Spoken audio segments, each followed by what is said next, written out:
This podcast is part of the Planet Broadcasting Network. Visit planetbroadcasting.com for more podcasts from our great mates.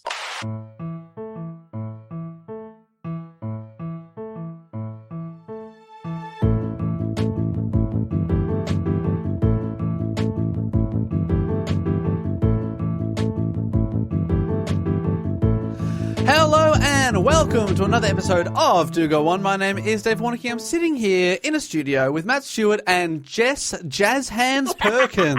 She's jazzing away. Matt, where were your hands? They're in my pockets, as they always are. I appreciate your hands where I can see them. Don't know what you're doing under the table. Dave, Dinky, Dick. Yep. Yeah, I've got a dinky dick. Dinky Dick. Good instinct there, Matty, yes. Yeah. It's like, wait, why'd I go with the D word? I was trying to make it alliterate with hands.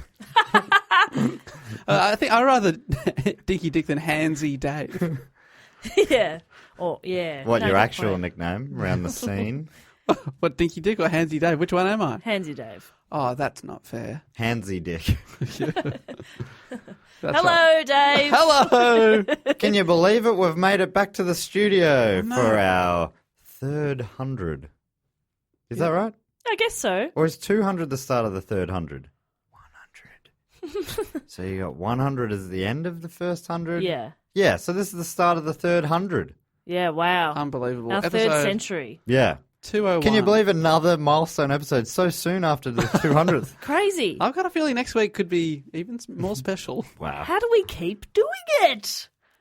I don't It's know. so exciting. It is. It feels special. It does feel special because we haven't been in the same room, the three of us, basically since we recorded the 200th episode. Yeah. Which was a true. couple of weekends ago. Yeah. How are you? Oh, I'm so good. Oh, good. Thank Matt, you. how are you? I'm good, thanks, Jess. Oh, great. Jess has had her birthday since. Happy birthday for yesterday, Oh, Jess. Thank you That so means much. we're recording this in that sweet gap Yes. when Jess is old and Dave is Butterboy. He's a little butter boy. Our character Butterboy is all greased up, ready to go. Yeah, I'm only 28 years old, and Jess, Remember, 29 right now. Oh, wait. When you get to my age, my friend, in a couple of hours' time, you are not going to know yourself. We are recording this the night before it goes out, and the day it comes out, it is my 29th birthday. Yeah. So tweet at Dave pictures of your dinky dicks. Yeah. Or your handsy hands. The choice is yours. And remember, the lizard man loves Butterboy. He loves butter beans. And butter boy. Everyone loves butter boy. Wait, you're Butterbean Boy. Oh my God. I am. This is exciting. Anyway, you know what else is exciting? Apart from, tenuous links to old jokes. Yes. Okay. And apart from any number of things, there's so many exciting things in the world. Oh, my God. There's also heaps Beyonce? there's heaps of awful things. Beyonce. Fireworks? Yeah, fireworks. An Terrible. awful thing. Yuck. But coming up in just a few weeks' time, we're going to be heading to one of our favourite Australian cities. Bandura? It has my favourite bridge. Bandura. The Golden Gate. That was better. The Bandura Bridge. Oh, 'tis a beauty. I came up... Oh, no. Focus, Jess. I did come up with a fun new character, but that will have to wait. Please script it into the show somehow. Somehow. We're coming to Sydney. Oh, yes, the second best bridge in the country after the Bandura Bridge, the Sydney Harbour Bridge, home of the Sydney Harbour Bridge. It is Sydney. We are coming to Giant Dwarf, our favourite Sydney theatre there in Redfern. Awesome venue. How do you pronounce it, Jess? Dwarf. Yeah, that was weird how he did it. Dwarf. Dwarf. Dwayne the Rock Johnson. Giant Dwarf the Rock. Dwayne the Rock Dwarf. It's Saturday, September the 21st. We are doing a beautiful Saturday night show. Oh, a beautiful show. A beautiful show. Oh, Saturday night. You've got to bring out all the stops on a Saturday night. Am I right? Yeah. Come on, it's showbiz etiquette. We'll be there. You'll be there, hopefully. Tickets are available now at our website, dogoonpod.com. We'd love to. We haven't quite reached our reserve. So, like a house auction, to put it into parlance that listeners would understand. To our millionaire Especially listeners. Sydney listeners. We need to reach a certain number of ticket sellers before we buy our flights. And we Yes. haven't reached that reserve price yet. So We are but 2 away. I watched an episode of Location recently, so fantastic. my head's in the game.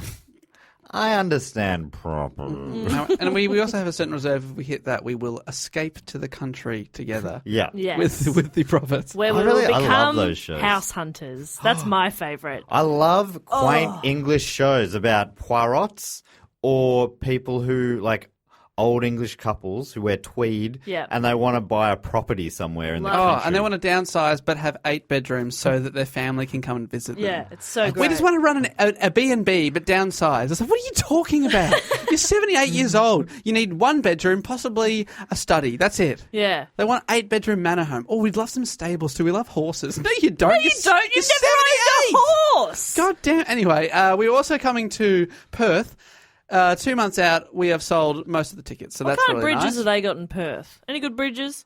They've got the Swan Bridge. Swan Bridge. They call it all Swan over there. Do they have a Swan Bridge? Because there's a Swan River. Yeah, I imagine There's the there's a Swan river. District. There's Swan Lager, Swan Lake, constantly on... aka the Bush Chook. I'm going to go check out those bridges. Oh, yeah. That's Sunday, November the 3rd at the Comedy Lounge in Perth. So if you're keen on that one, I do suggest you jump on board. Hopefully we'll see you there, Perth. First ever time. Now, this pumped. character I came up with. Oh, here we go. You know how in pirate movies, lady pirates are always like sexy and wearing a corset and have like long flowing hair but a hat? Oh, You know? I love that. Lady pirates are always hot. I want to be a Captain Barbossa kind of lady pirate. So I've just been walking around my house a lot lately going, yar! And it's really fun. Right, but you're not wearing a corset. Is that the difference? Yeah. And I haven't bathed. Oh, nice one. Yeah. I realised in that sentence that I mustn't have ever watched pirate movies because none of that made sense. What? So I'm thinking of... normally in pirate movies, men are not hot and women are hot. Yes. Is that what you're saying? Sure. That In all sounds- pirate That films. sounds sexist Orlando to me. Bloom, What about yuck. us being hot for once?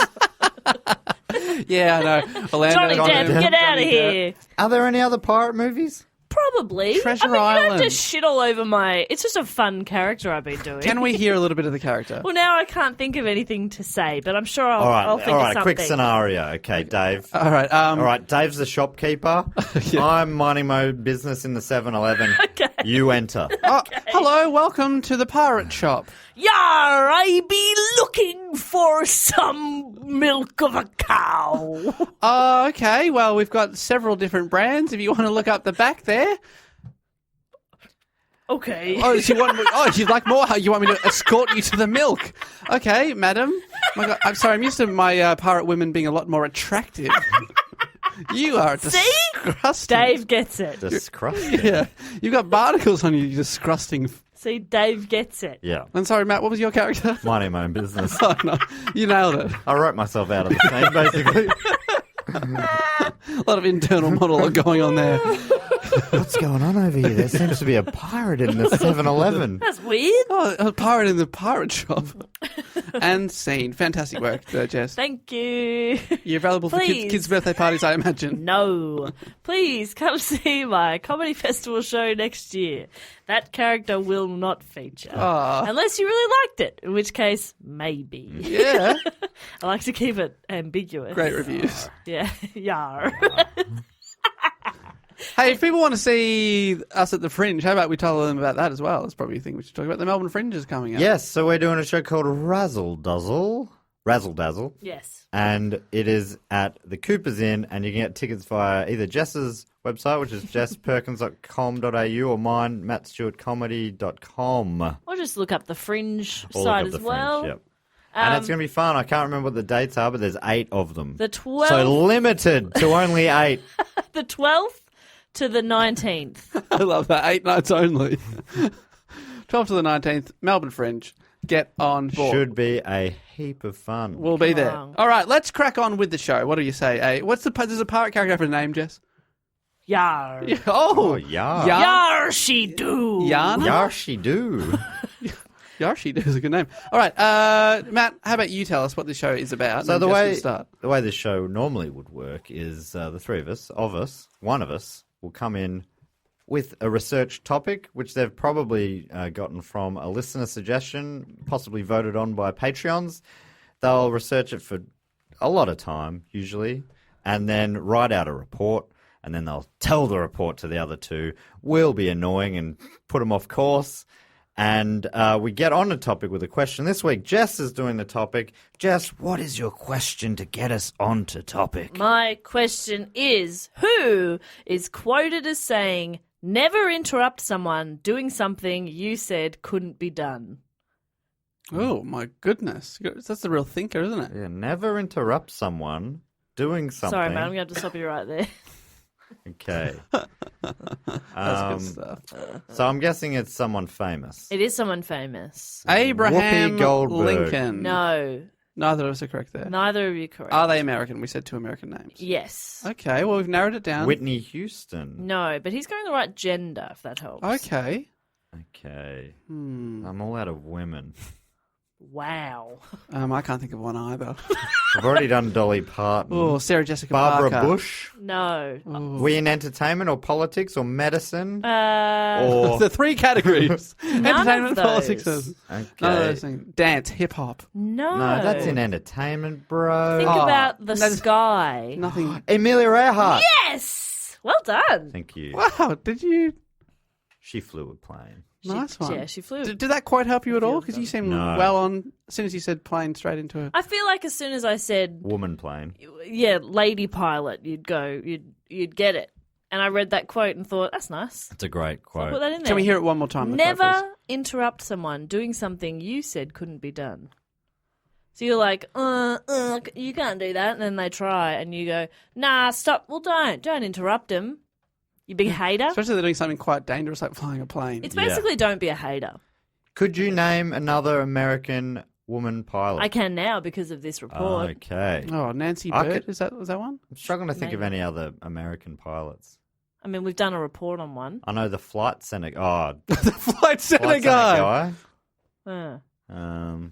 Yeah, Sully Sullenberger. yeah, that's a pilot. I'm out. I had one last week. This is your Captain Keith Johnson speaking. Oh, Keith Johnson. They love to do that. Yeah. They can't have any dead air. They can't afford to breathe, those guys. I'm guessing they're splitting their mind on the air and the chat. Just currently cruising at about 22,000 feet. Look, Keith, you've interrupted my movie. Get to the freaking point. Matt hates it. Anyway. Matt is the most mellow, mild person Melodramatic. I've ever met. But you put him on a plane just trying to watch a movie and interrupt him 5 times. Oh, Samuel L. Jackson's cut off halfway through a speech. Oh my God. He's Sick and tired of these livid. motherfucking snakes. On this motherfucking... welcome. I love it when they actually have a surprisingly good, radio voice. Oh. Thanks so much for joining us today, folks. We'll have you back on the air in the ground. Oh, you're on the air Melbourne. with Christopher. Yeah. Coming right up. We appreciate you choosing us today. And if Melbourne's home, welcome home. I fucking love that! Yes! All right. Does Amelia have that kind of voice? No. Oh. But this is a very long report. And also a topic that was suggested by a lot of people. Heaps of people have suggested this topic, actually. And it was voted on by the Patreons. I put 4 badass ladies to the Patreons this week. Oh, so she's a badass. And I was like, who do you want to hear more about? Because I was like, we need some more Was Whoopi Goldberg one of the impressive options? ladies. No, not this time. But there were some good options. I was surprised, actually, they went for Amelia. Not that I don't think she's impressive. I just thought there was a couple of options on there that they'd be like, yeah, do that. But this has been suggested by heaps of people, so I'll go through a few of them now. Tash Mori, Elvis Jesus Nolasco. Sorry, is that one name? Yes. Whoa. Nate McLean, Lynn from Washington. Hi, Lynn. Is that one name? Yes. Soraya Minchin, Ian Whitehead, Alec McElroy, Kian Lanigan, and Lexi Frustacci. Holy moly. Another Some amazing fantastic names. crop. So great suggestion, everybody, and thank you to the Patreons who voted on it as well. Now, this is a very long report, so I'm going to try and keep it together and not do my pirate character much. Yeah. Luckily, we've got straight into the report. So this should be smooth sailing or smooth flying. Who knows? Hey, welcome back, ladies and gentlemen. So Amelia Mary Earhart was born on July 24, 1897 in Atchison, Kansas. 1897, the same year that the VFL football competition began. Really? Yes. It was a long time ago. Mm-hmm. She was the oldest child of Edwin and Amelia Amy. Amelia went by Amy. This is Amelia Earhart's like Amelia the Third, I think, at least. Oh, I so like that. it's going to get confusing. So her mum goes by Amy. And Amelia had a younger sister as well called Grace. Their mother, Amy, was pretty progressive and didn't seem to believe in typical gender roles, so she really encouraged her girls to explore and be themselves. Both Amelia and Grace were very adventurous. Amelia was the real ringleader, and Grace just sort of happily followed her big sister around. And the family called the girls by their nicknames right up until adulthood. So Amelia was known as Mealy, which sort of makes sense. Grace was called Pidge. You would have thought she'd be the flyer. Pidge. Yeah. What do you reckon? Why is that? Nah, good point. No. What was your reasoning there? Pigeon. Oh, they fly. Don't Yeah. Mealies don't. Mealies don't they? Mealy fly. does feel pejorative, right? What do you mean? But it feels like it's not a positive. Mealy? Calling someone mealy, like that's I like mean, a her lesser name's thing, right? Amelia. Mealy. Oh, I see what you mean. Well, they're spelling You're it like merely my daughter. Meeley, like Mealy. Or Millie, they call her sometimes too. Mealy, now I'm on board. Okay, all right. Hey, Millie. And Pidge. Let's fly, Millie and Pidge. Pidge is a sweet name. Pidge is cute. Pidge is sick. So the girls would spend their days climbing trees, hunting rats, riding a sled downhill, Okay. and collecting frogs and worms. Right. So they would collect the frogs and worms, but they would hunt the rats. Yes. You don't collect rats, Dave. Oh, wow. You hunt them. Huh. I don't know why. So their uncle helped Amelia build a ramp from the roof of the family shed, and she rode in a wooden box down this ramp, ended up with a bruised lip, torn dress, and a sensation of exhilaration. That's awesome. Sensation of exhilaration. It was like Is that one of yours? No, that's a quote. I would never come up with something like that. Oh, man, I wish. She exclaimed, "Oh, Pidge, it's just like flying." It was her first flight. So yeah, it was her first taste of flying, and spoiler alert, she does a bit more flying. Really? So that's not the famous flight that we all think That's of not the now. big one, no. She didn't just go down a ramp once. She's not famous for, as a kid, pushing herself in a box. I mean, we've all got a mattress and some stairs, you know? Yeah, but first 7-year-old to think of that. We all imitate her. Of course. You know, there's that idea that some people will live up to their name. Do you think Earhart had anything to do with her being What's taken that? to the air? Nominative determinism. Nominative determinism. Oh, like if your last name's Baker. Yes, and I went to primary school with someone called last name Gardner. Now a gardener. No. And a baker. Wow. As in just like they have a house and they do the gardening sometimes? Oh, yeah. I'm just listening to us. They do. Also, sometimes just the laundry. Okay. Nicholas Laundry Bag. This is my friend, Peter Washing Basket. Oh, Peter, live up to your name. Dream big. Let me throw my dirty clothes at you. And my friend Chris Astronaut. Also a baker. I know lots of bakers. So Amelia's father, Edwin, showed a lot of promise, but he was never able to break the bonds of alcohol. I don't like how they wrote that. He was on nearly constant search to establish his career and put the family on a firm financial foundation. He kind of like bounced from job to job, couldn't hold jobs very well because he was an alcoholic. If only you got paid to do that. Oh, yeah. I mean, do what you love. Yeah. You'll never work a day in your life, mate. He's like, I haven't. But I'm happy. When the situation got bad, like if he drank away their money, Amy would take Amelia and her sister to their grandparents' home, which is actually where she was born. The house in Kansas where she was born was her grandparents' house. The family, when they weren't staying with the grandparents, moved around a lot. The girls were homeschooled for a while by their mother and a governess, and Amelia found a passion for reading. In 1907, her father, Edwin, he sort of got transferred. So he did have a job. He was working as a claims officer for the Rock Island Railroad, and he got transferred to Iowa. So now the family's back together, and the sisters are in Iowa, and they're enrolled in public school for the first time. So she was about 10 before she actually went to a proper school. She showed early aptitude in school for science and for sports, but she did struggle a bit to adjust to school after spending such a long time moving around. She's like, where are the ramps? Where are they? Where's Mum? Who are these other kids? You're not my mum. What's this building? We don't have that at home. Things seemed to settle for a little while, though. The family's finances improved. They bought a new house, and they even hired 2 servants. Okay, they're doing pretty well. Come on now. Alcoholism is paying off. Yeah, that's right. If you drink long enough, suddenly. Well, within a few years, Edwin's alcoholism again caught up with him, and he was forced to retire from the Rock Island Railroad. And although he attempted to rehabilitate himself, he was never reinstated. So they basically were like, you can't work here. And he was like, I'll get better. And they're like, no.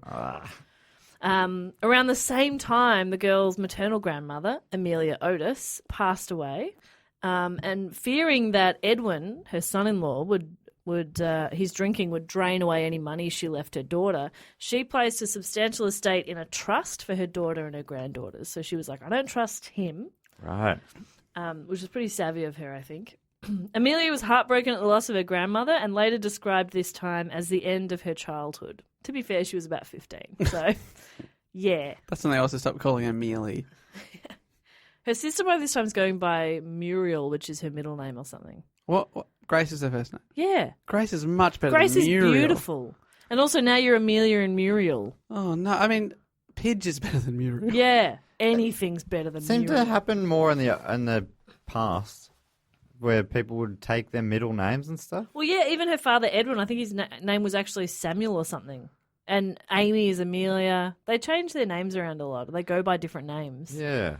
I wonder why that was. Do you think they just had less names to choose from, so to avoid confusion, they just give themselves nicknames for things? Right. Or I think it had less to do with their time. I'm yes. bored. Call me Grace. Yeah. Okay, Grace. Now I'm Muriel. All It right, seems like Muriel. people now were less likely to choose their own name, but back then it seemed like they'd give them a few and you'd pick your favourite. Yeah, do with this what you will. Yeah. Who knows? So, after about a year-long search, Amelia's father found work as a clerk at the Great Northern Railway. Work as a clerk. In St. Paul, Minnesota in 1915. So once again, the family moved. And later that year, he applied. This is so weird how this happened. He applied for a transfer to go to Springfield, Missouri. But then the current claims officer there reconsidered his retirement and kept his job. So then To keep him out. Edwin's without a job. He's like, oh, but I left that one for this job. That sucks. She left St. Paul for that. He left, St. Paul for Springfield, and then Springfield there was no job, so he's Where stuck. was St. Paul? St. Paul's in Minnesota. Right, Minnesota. So deciding enough was enough, Amy moved herself and the girls to Chicago to live with friends of hers. She second separated city. from the husband. She went to live in Chicago. Second city. Her father's inability to be the provider for the family led Amelia Earhart to become independent and not rely on someone else to take care of her. And that's going to come up again later. I meant Windy City. Yeah. In a pretty bold move, Amelia sussed out her options for what school she should go to next. So she was like, almost like an auditioning school. She was going and like sussing them out and deciding what she wanted to do. She rejected the high school nearest her home because she said that the chemistry lab was just like a kitchen sink. It wasn't up to her standards. So Which she's used to at homeschool, it being a kitchen sink. sink, But right. still, but like it's a really nice one, yeah, marble. Yeah. It's a big Marble it's like laminate, at least. It's a but- double sink. Yeah. Only a single sink. Come on. Come on, what are you doing? Unbelievable. Got a single sink in the butler's pantry. Yeah, no worries. So she eventually enrolled in Hyde Park High School for her final year of school. And she did pretty well academically, but it was a bit of a miserable year for her. There was a caption in the yearbook under a picture of her that captures the essence of her unhappiness. It just says, AE, the girl in brown who walks alone. Oh, alarm bells. Did she submit that herself? Because that is tragic. Is that a description of a schoolgirl or a ghost? The girl in brown. Yeah, Imagine a brown Who ghost. walks alone? It sounds like it's a haunting description. Imagine brown being your trademark colour. Oh. Well, shocker. the positive, if you ever shit yourself, no, think about it. You're The always only thinking about the positives. The only thing worse could be the the positives. Oh. The only thing worse, I was going to say, is if she was the girl in grey or something. The girl in No, beige. I'd rather be in grey than brown. I love brown, chocolate brown, I'm wearing great colour. grey right now. Yeah, fair enough. Grey's fine. Brown sucks. I wore a chocolate brown suit to my formal. So did my my first boyfriend to our Year 12 formal. Love He was that wearing a colour. brown suit. What is wrong with him? I don't know. There's something fun about it, having fun. Sorry, does that description describe you at the formal? The man in brown walking alone? You desperado. No, I chose not to bring a date. Yeah. I was there with Justine Windowsill. Wow. She had quite the figure. Very boxy. AE, the girl in brown who walks alone. Oh, come on. Jesus. That's okay. That's tragic. Yeah. But she flies with mates. After graduation, she spent a Christmas vacation visiting her sister in Toronto. After seeing wounded soldiers returning from World War I, she volunteered as a nurse's aide for the Red Cross. She came to know many wounded pilots. She developed a strong admiration for aviators, spending much of her free time watching the Royal Flying Corps practicing at the airfield nearby. As in the sunglasses. What? You said she had a strong Admiration for admiration aviators, aviators. yes. Gotcha. She's like sort of They're a weird thing to versatile take out of shape. it. Yeah. They just suit every face. All these wounded guys coming in. She's like, ooh, love those sunnies. Wow, you look cool. You can't take them off. I'm severely injured behind these. I've got no eyes. Yeah. Oh, fair enough. Help me. So she's still working as a nurse when the 1918 Spanish flu pandemic reached Toronto, and she herself contracted the illness. Are pandemics the good ones? Which kind of demics are the good ones? Dave? What's the good demic? That's what I asked you. Yes. Epidemic? Epidemic. That's also bad. Pandemic doesn't sound good Pan either. sounds all right. What is a pandemic? Dave? Dave, pan, what's a pan? Dave. What's the difference between a pandemic and an epidemic? I thought they were actually quite similar. Pandemic. I'm looking it up. Are the words interchangeable? Pandemic. A pandemic is an outbreak of global proportions. Okay, epidemic then. Here we go. All Come right, on. Or is okay, that more okay. localised? Epidemic. Maybe. I don't know what I'm pan spelling means there. Because, wrong. like, what, pan-Pacific? Is it the same sort of, what does that mean? Spread. Spreads the Pacific? An epidemic is a widespread occurrence of an infectious disease in a community at a particular time. And a pandemic is an outbreak of global proportions. Oh, so pandemic's bigger, maybe. Pan's worse than epi. Ooh. I guess. Yep. All right, let's go with that. And don't tweet at us. But you can use them interchangeably a lot. If you want to be incorrect. Yeah. Yeah. And I don't, Dave. But if you want to get people's attention, don't talk about an epidemic. Most doctors will be like, whatever, mate. Pandemic. Holy shit! We got to lock Push this the shit red button. down. So she gets sick as well. And she was hospitalised in early November 1918. Spent a couple of months in hospital being treated. It was pretty serious. Once she was out of hospital, she spent close to a year recuperating at her sister's home in Northampton, Massachusetts. Yeah, it's a real Massachusetts. That one that's easy to say. Massachusetts. Yeah. Huh? Sorry. What did he say there? Was I just thought I'd have a go. Yeah. Well, Nice try. It was cute. yeah, it was a cute attempt. Thank you. So she had like a huge sinus infection as well, and several operations for that, and it was an ongoing issue for her. Yeah, or forever. millions of people died from it. It was huge. It wasn't Yeah, just yeah. an epidemic, guys. It was a pandemic, fucking Matt. demic. Pandemic. No, Matt, a pan-fucking-demic. Oh. Please, which is doubling that. It's double pandemic. Pan-fucking-demic. Oh no. Yeah, it's bad. I've got to make a call. So while she's recuperating at her sister's house, she's passing the time by reading poetry, learning to play the banjo, and studying mechanics. Oh, wasting her Ding, time. ding, ding, ding, ding, ding. Change the carburetor. Ding, ding, ding, ding, ding, ding. In Was that a haiku? Yes. Yes.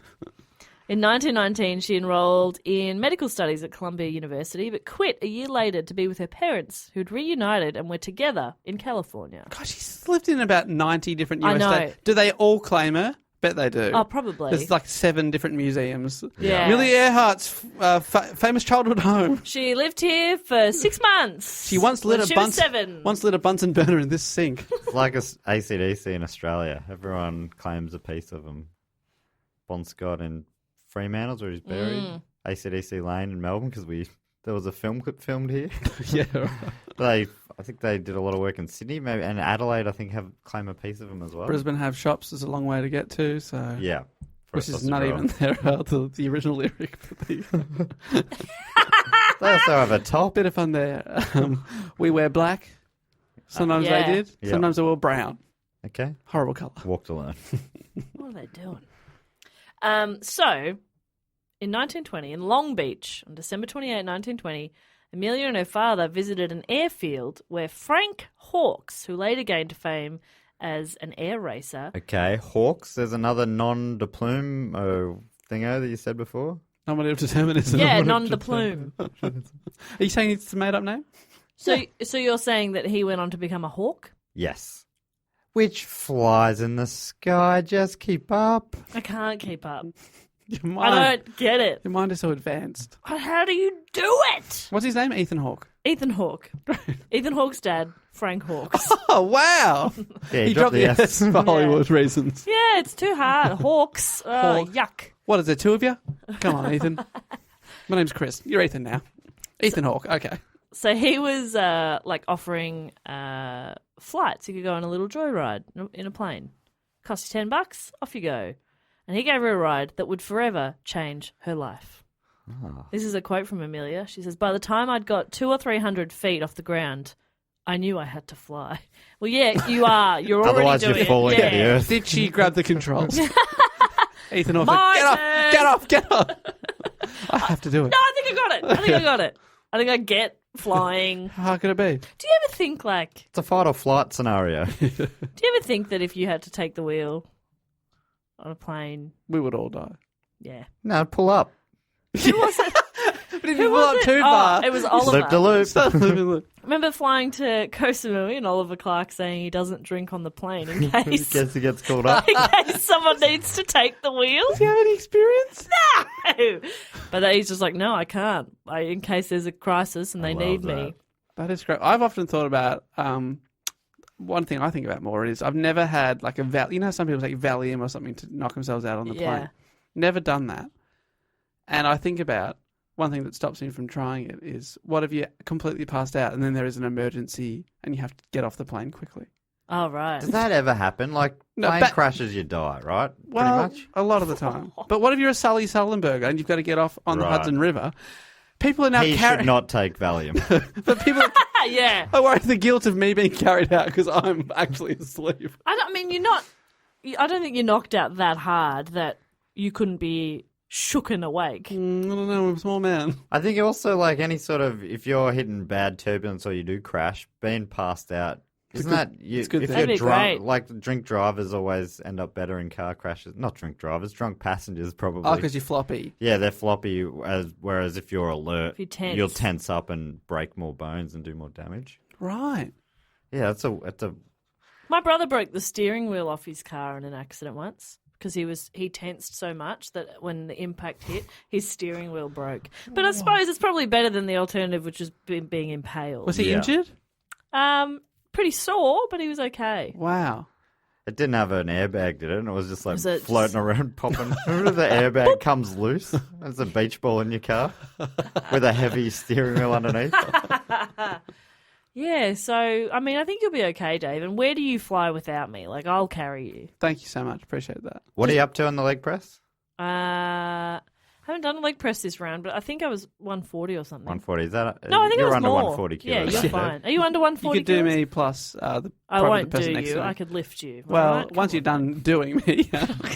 Oh, I can't wake him up. Maybe this will help. What a terrifying way to wake up. What a terrifying way to die. Hey, there are worse ways you could die. That would be confusing, though. So the plane's gone down. I've missed a lot here. I wake up, you're wearing the oxygen mask, you're on top of me. I'm like, what the hell? All right, it's what he would have wanted. I panicked. I swear, we've talked about it on a podcast. Anyway, so Amelia Earhart is like, I need to fly. This is my calling. I belong in the sky. I'm paraphrasing. Oh boy. Have you had a Valium? It's not good if I can't talk when I'm doing the report. So anyway, she starts then working a number of different jobs to save up to afford flying lessons. So she worked as a photographer, as a truck driver. Those are 2 examples, but there are others, apparently. This goes on. She managed to... Photographing trucks. Yeah, and then trucking cameras. Yeah, driving cameras about. Just transporting cameras. Well, Just so she did cameras it get all. to see the world too. Yeah. You're So looking through them all the time. What about what they want to see? let them look through you. Yeah. Imagine if a camera used you to see. That's a Black Mirror episode. Whoa. They're really running out of ideas. All right, Series 95. People are cameras. Great. I love Write it down. I love it. So she saves up $1,000 to pay for her flying lessons. Back then, That's a shitload, isn't it? $1,000 is so much Man, money. that'd be a fortune. Heaps. Imagine having $1,000. Not Wow. you, Dave. Jess, imagine having Oh $1,000. God, that'd be so nice. I mean, be nice. flying lessons now are horrendously expensive still. Are they? Yeah, I imagine They're really they would be. I've expensive, never yeah. looked into it because that would be fucking terrifying. And but, you need so many hours to get qualified, so it's expensive. And the annoying thing is you don't fly, you don't learn in the safe planes. You learn in those small ones that are always on the news for crashing. But if you can fly one of those little ones, you can fly a big one. Do you know what I mean? Damn right. The big ones basically fly themselves. Yes, I've heard that. So I've heard that too. Yeah, just push a button. Push a button. All you have to do is go, Kick back. welcome. You got to press the takeoff button though. That's the thing. Shall we, that's the first lesson. All right, Amelia, welcome to the cockpit. Welcome to plane, can I just say? We're And, doing Vocal Fry 101. Here we go. You have a go. Hi, I'm Amelia Earhart, and welcome. I'll stop you right there. Whoa. That is very quick. Very quick. Your passengers won't know what's happening. Suddenly, Matt's watching the movie again. We don't want that to happen. Come on. You got to take a solid 3 minutes and give them information they don't fully understand. That's right. Well, you tell me what height we're flying at. I don't know if that's good. We've got a strong tailwind here, about 30 knots southeasterly. What the hell are you talking about? Is it going to be bumpy? We're going to land at 8:10, which is about 2 minutes ahead of schedule. No, who cares? I don't care. Who cares? Tell me if we're going to be 4 hours late. Sure. But shut up. I'm watching Captain Marvel again. And then this one, cross-check, prepare the cabins for landing. Yeah. What's a fucking cross-check? Captain Marvel, she was a pilot, I think. Yes. In the movie, at least. Yes. Whoa. Whoa. Whoa. Now this Wow. is making sense. See, you can name another female pilot. Captain job. Marvel. Anyway, so she saved up all her money and she had her first flying lesson on the 3rd of January 1921 at Kinner Field near Long Beach, and her teacher was Nita Snook. Great name. Fantastic. Again, Male or Anita Snook. Snook. Nita Snook. Sounds like a prank call to Mose. It's like, it's around Anita Snook. Snook. Anita Snook. I'm not serving another beer until Anita Snook comes over here. Now, Nita was actually the first woman aviator in Iowa. She was the first woman student accepted at the Curtis Flying School in Virginia, first female aviator to run her own aviation business, and first woman to run a commercial airfield. But still, she's most well known for being the teacher of Amelia Earhart. So she was super impressive herself. Yeah, that's really... Anita Snook. Anita Snook. And Amanda Hugginkiss. So Amelia immersed herself in learning to fly. She read everything she could find on flying, spent much of her time at the airfield. She cropped her hair short like a lot of the other lady aviators were doing. She was like, okay, yeah, I'll Captain fit Marvel in. had a haircut. Yeah, she did. Oh. Worried what the other more experienced pilots might think of her, she even slept in her new leather jacket for 3 nights to give it a more worn look. Love Wow. that. I also love the fact that there were experienced pilots in 1909. Yeah. Not 1909, it's 1921. Oh, shit. Huge Come difference. on, mate. You've just skipped over the war. No, I talked about the war. And we all enjoyed it very much. And When then she there was was- the pandemic of 1918. When she was working as a nurse. Fucking demic. Working as a In the nurse in war, World War the One, aviators. Red Cross Yeah, that's right. aviators. You even... Pandemic, Whoa. she got sick. Whoa. Oh, I just woke up. Okay. Had a little Valium. Hey. Hey, how are you? Hey, oh, whoa. Oh, Hey, the passenger's on top of you. What are you doing there? Ah. This seems like a good thing to do every 20 minutes or so. It's just recap for Matt. We Yeah. should do this weekly. I think other people would appreciate that. Are you good? You up to date? Yeah. We were talking about Nita Snook. Need Yeah. a snook. You're just listing impressive people. Yeah. Let's get us some losers. Is that not mostly what this podcast is? I guess it is. Impressive people. Occasional losers. And sometimes evil. Yeah. Yeah, sometimes impressive, evil losers. Yeah. We love those. Yeah, yeah, That's the trifecta. Yeah. Jinx. Oh, no. Can't, That's you also can't speak Dave. again. An impressive. Evil loser. Yeah. Yeah. I'll take 2 of those. Which ones? I don't know. You'll take evil I'd loser. rather be an evil or a loser. Probably a loser. Well, An if you're a good impressive person, loser. you want to be an evil loser, right? You don't want to be an evil winner. That's true. That's right. Yeah. I'm bad at being evil. Ugh. And therefore... Took one for the team there. Yuck. nice. Oh, you suck. Okay, so 6 months later, Amelia, Loser. Amelia purchased a second-hand bright yellow Kinner Aster biplane, and she nicknamed it the Canary. Oh, yeah. I'd call it the Banana, Oh, flying banana. Nice. but she went for Canary, which I that's guess is a yellow bird. That's a nice name. And they do fly more than bananas. Canaries always yellow. Can they be different colours? I think they can. Cool. I'm going out on a limb here. I'm saying definitely can be different. I reckon they colours. definitely cannot. Oh, wow. Just for a point of contention. And I'm going to say maybe. Well, you asked the question, so it'd be great if you knew all along. Can they? Wrong. I already researched this earlier. The male I planned canaries. this question. Male canary's plumage is yellow, but when they do the mating dance, Uh-huh. the female of the species, a fawny browny grey. And when they do their mating dance, what's that look like? Ah,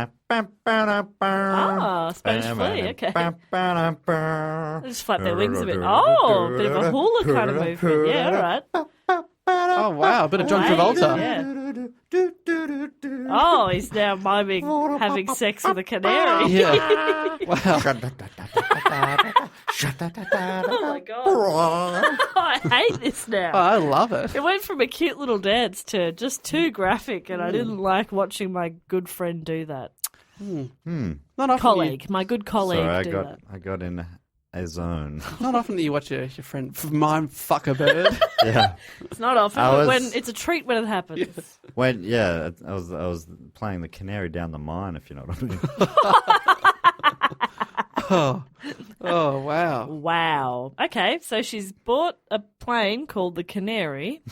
Oh, is she having sex with She's it? fucking the plane. Is there any evidence to say that she wasn't? There's no evidence to say that she wasn't. Thank you. So, prove us wrong. Did you say it was a biplane? It was a biplane.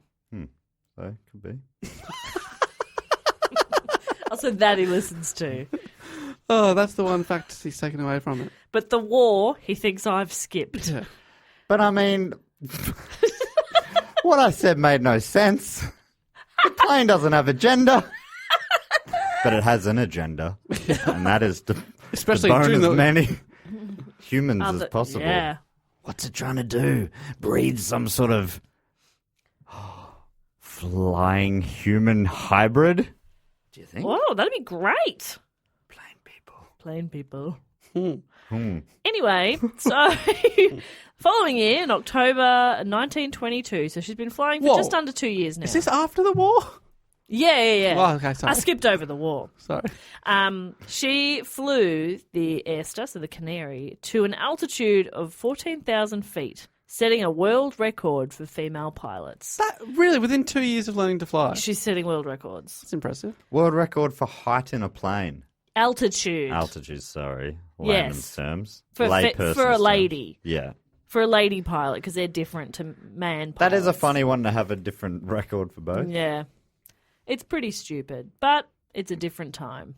But I'm guessing that she wouldn't have had a record otherwise, right? Otherwise, you would just be saying the height record. I guess so. So maybe think about that for a second. So it's my fault now. I assume so. I'm not really following what's going on. Me either. I'm just sort of agreeing with you to shut you up so I Yeah. can get on to the next sentence. I'm just trying to play the soy boy character as best as I can. And you're so good at it. Thank you. About 6 months later, in May of 1923, she became the 16th woman in the United States to be issued a pilot's license. So she was breaking world records without a license? Yeah, she's still learning. Breaking So she was, the records and breaking the rules. Yeah, sounds like it. as she puts on her aviators. Oh, that's badass. Pretty You did sick. say it was a badass. She's pretty badass. That is wow. 16th license. So her license says 000016. No, I think it has a more intricate number, but that would be sick. If That would it, be imagine awesome. number 1. 0, 0. 1. Well, you know where it ends. Well, actually, but they're not they're not given different licenses, so it wouldn't be 1, and she wouldn't be 16. She would just be the next pilot to get a pilot's license. Oh, They don't have a separate lady license. It's not pink. Oh. Oh, different time, I guess. yeah. That system hadn't Unlike come in now, yet. I've got my lady driver's license. I'm allowed to drive if my husband is with me, and he's had a few too many. That's a cool system. Yeah, it's a good one. No, it's not, actually. It's a No, terrible it doesn't system. make any And sense it's at not all. real, and I Jess, don't need why no have you- man. Don't bring that system in. Is that what you suggested? You just talked over me as I said I don't need no man. Excuse me, I think I'll take it from here. Anyway, so throughout this whole period as well, the family had been living mostly on the inheritance from Amy's mother, who'd passed away many Oh, years the trust earlier. fund. Yeah, the trust fund. So they're What living a on it. legend. Amelia's mum, Amy, is sort of in charge of the trust, so she's kind of like administering the funds. But by 1924, the money had actually run out. Oh, gosh, he was not administering well. Well, I mean, Amelia bought a plane, to be fair. I think she had another plane as well. I think she had Got a two backup planes. plane. All right, this is the last money we have in the world. Spend it on a plane. All right, I need another plane. I need a second plane.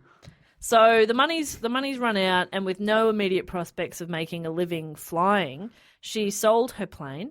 And yes, Isn't that funny that she holds a world record for flying and she can't get make work. I can't know. even get a job as a pilot. yeah. That seems strange. But I wonder, how much sort of work was there for flying back then? And how much of it is, hey, I can go real high. I'm like, that's great. Yeah, but can you get to the destination? Yeah, great. Yeah, if it's real high in the sky. Yeah, if your destination is the moon, See that cloud? I could fly through it right now. easy, no worries. Watch me. Well, Are you watching? What we really need to do is take a photo of this truck. So if you could do that. Can I do it from really far away? No. Can I do it from really high up? No. Oh, it's hard making a living, man. It's hard. So she sells her plane, and then her parents finally get divorced, and she and her mother then set out on a trip across the country, starting in California and ending up in Boston. Oh, Wow, that's a big trip. Road She trip. literally is trying to tick off every state. She's been everywhere. It's wild. And before the trip and during the trip, she underwent more operations on her sinus, as she'd continued to have issues and was in pain from that nasty bout of Spanish flu. Right, so just constantly having sinuses. Yeah, I don't really understand the sinus. That's the thing that expands. Is that on the side of your head or the side of your nose? All up here, yeah, Right. in your nose and Oh, but like, so that would be a pain in the ass. but you know when like you've got a cold or face. something, sometimes you sort of get headaches and stuff Yes, too. It's all the around. pressure thing. Sometimes your Yeah. eyes hurt. Yeah. and I It's all imagine around. flying very, very high in an Right. unpressurized plane Yeah. would affect that quite a lot. And it's before antibiotics, so they do these weird operations that didn't really work. And apparently, a few times even later on in her life, she'd be in the plane, but she'd have like a little drainage tube up her nose trying to help Ugh. with the pressure. It was really bad. I wonder, you know, it's interesting to think back to those operations that at the time would have been state of the art, but they just Yeah. had it, medical science had it wrong. What are the things we're doing now where it's going to be looked back upon as like, oh, that is not the way you solve back pain? Yeah. Yeah. I'm always worried about stuff like laser hair removal. Right. I'm like, that if I find out one day that causes skin cancer, There was I'll an be like, that episode makes of The sense. Simpsons where they're in the future and Ned Flanders is blind because he had laser eye surgery. And he's Right. like, yeah, we didn't realize at the time, but a few years later, our eyes just all fell out. I think it was maybe the Lisa getting married episode. Anyway, it doesn't matter. Oh, Or does it? I don't remember The one that with Hugh joke on Grant, there. maybe? Yeah, I remember. I remember that episode. I remember Lisa getting married. One of my favourite lines ever is Hugh Grant saying to future Lisa, current Lisa at the time, as he was bagging out The Simpsons as a family, and she was taking a bit of offense. No, you're like a beautiful flower who grew out of a pot of dirt. So nice. It's a great line. So beautiful. So in 1925, she again enrolled in Columbia University, but was forced to abandon her studies due to limited finances. So Mum couldn't afford her tuition anymore, so she bailed out of university. Like plain style. Yeah, she bailed out. Limited Geronimo. finances, unlimited finances. Wow. I don't know anymore. Just throwing caution to the wind here. Amelia Earhart style. Earhart. Aaron Eckhart style. That's Two-Face in Batman. All right. Having a little break over here. Yeah, we'll see how long I that had a nice lasts. coffee over here. Okay. And I'm off chop. Woo! What'd you have before that iced coffee? Pint of beer. Yeah, okay. And then what have you eaten today? Not a lot. Yep, okay. That'll make sense. Wait, no, what did I have? I had some porridge. That it.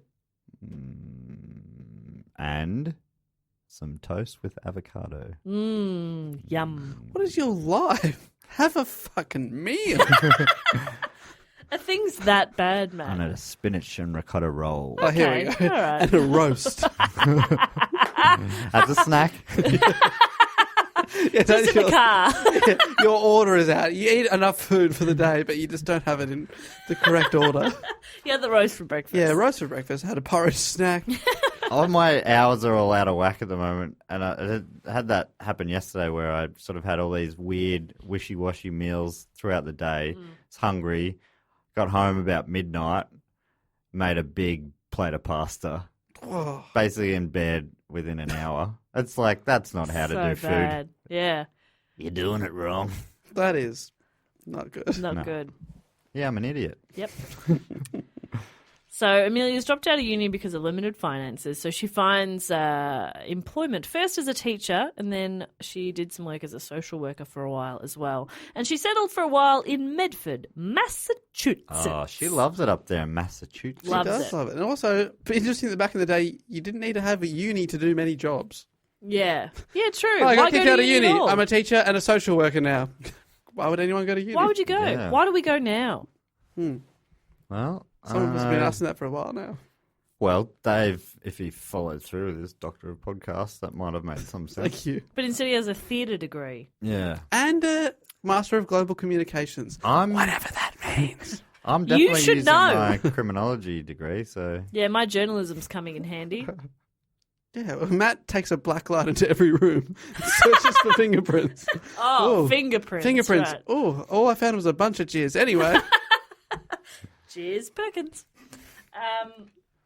So while she's living in Medford, she maintained her interest in aviation, becoming a member of the American Aeronautical Society's Boston chapter, and was eventually elected its vice president. oh, VP. VP.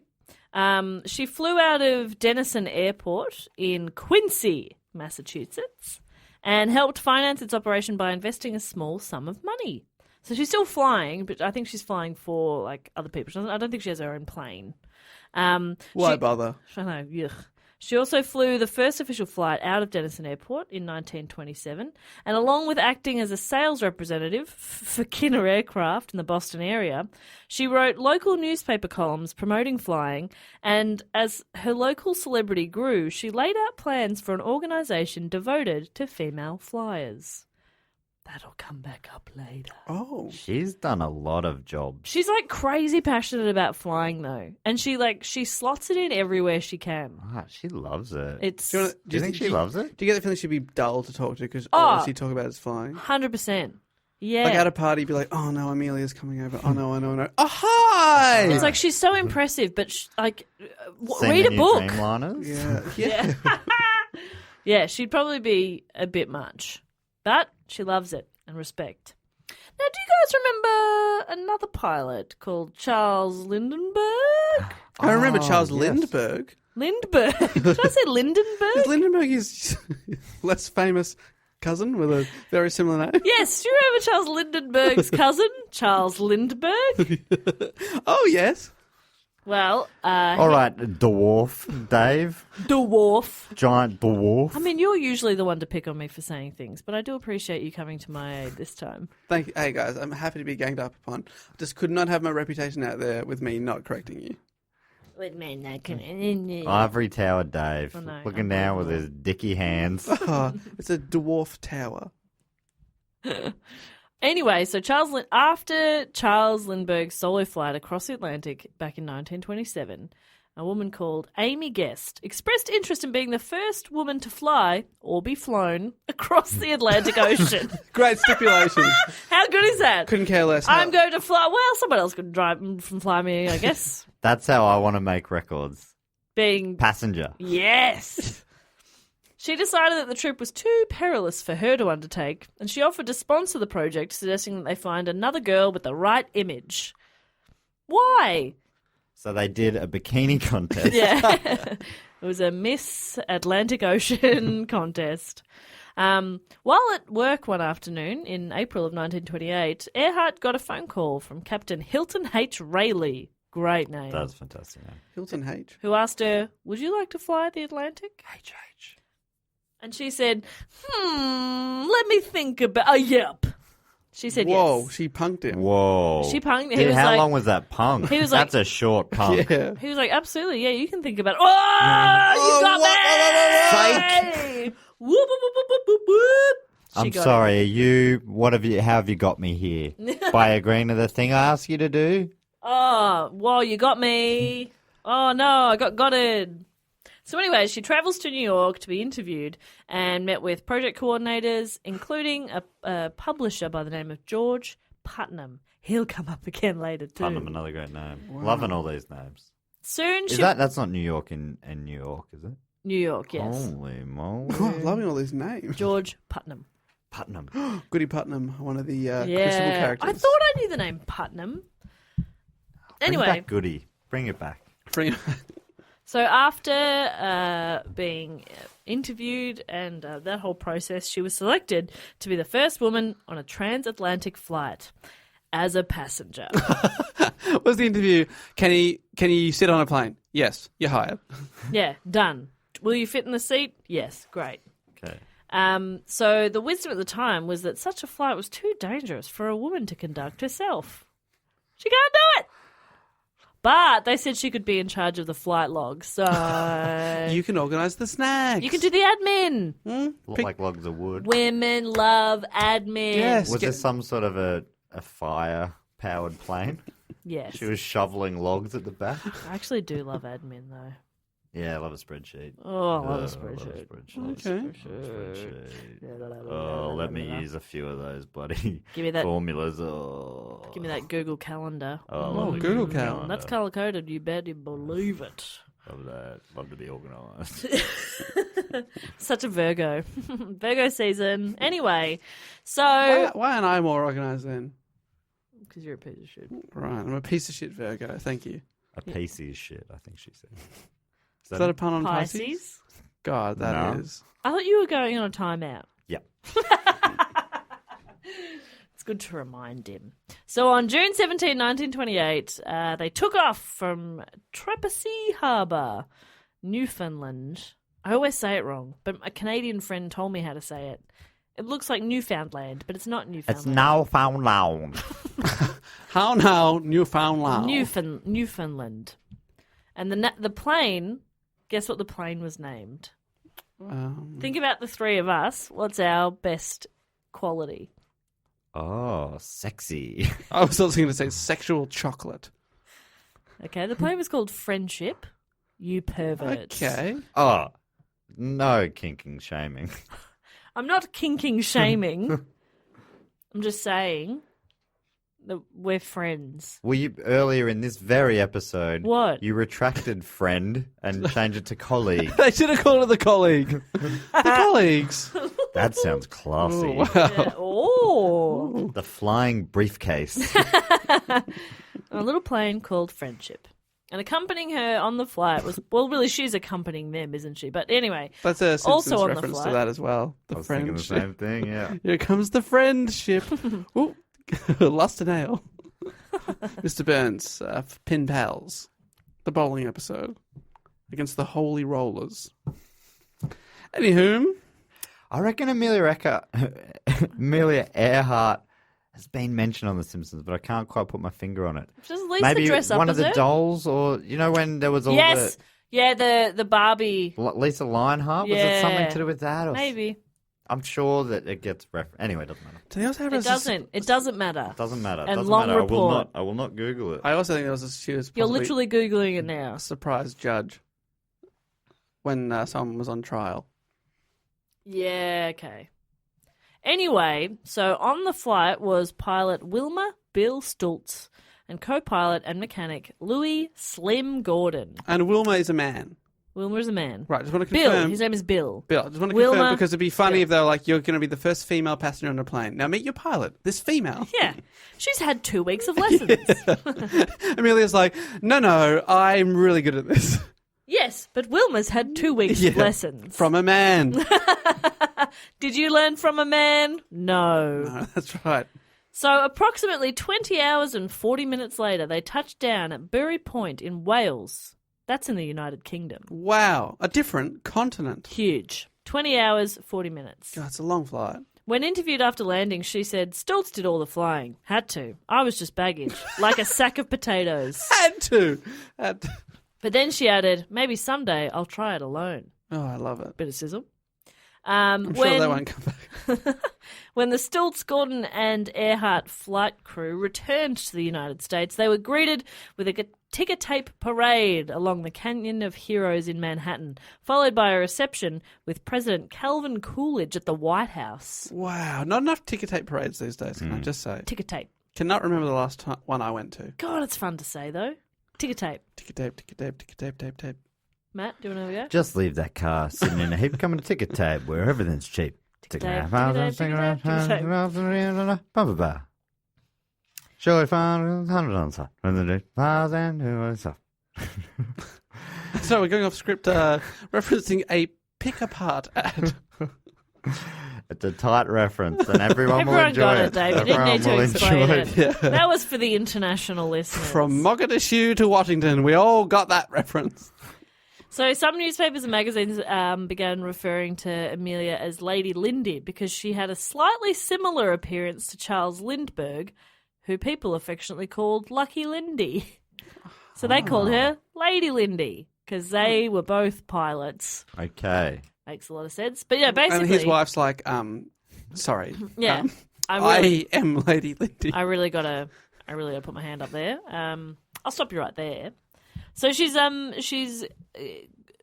growing more and more famous and Hell yeah. popular. I mean, you don't get a ticker tape parade unless you're famous and popular. You don't.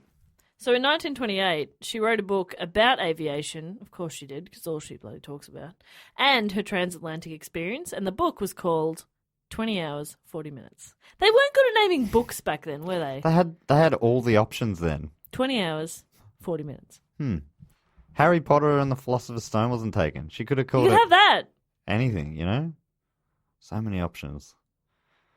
I was just trying to think of another Harry Potter and I just blanked. Harry Potter and the Goblet of Fire. That was also available. Yeah. Harry Potter and the Sorcerer's Stone. Oh. Yeah, different. Very different. I would have called it Fly. Yeah. She probably could have had that back then. Yeah. No one else had thought of that. You would have called it Flying. Yeah. Flying. Bracket. The book. Oh, I like it. And in the inside, there's a thing you can tear out and turn into a paper airplane. Perfect. Got just a page. That's fun. So she puts out her book And it was published by George Putnam. We spoke about Goody before. Putnam's husband. And he heavily promoted her through a book and lecture tour and product endorsements. She was like a big celeb. Not enough lecture tours either these days. Yeah. She also, I'm pretty sure she had like a clothing line for a while there. Not enough clothing lines these days. She was huge. So she actually actively became involved in the promotions, especially with women's fashion. Fashion. Fashion. Now I'm interested. So for years, she'd sewn her own clothes. But now, she contributed her input to a new line of women's fashion that embodied a sleek and purposeful, yet feminine look. Yeah, because you don't want it sleek and purposeful. It's very manly. Men are wearing this. What's going on? Oh, and feminine. There thank we God. go. Thank God. Nice twist on an old classic. That's the trifecta. I want to look sleek, purposeful, and feminine. Do you think was it all just flying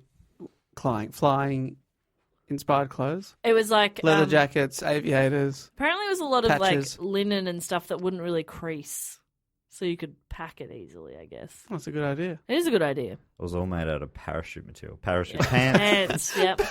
She was wearing parachute pants. Sleek. Like parachute pants. Feminine.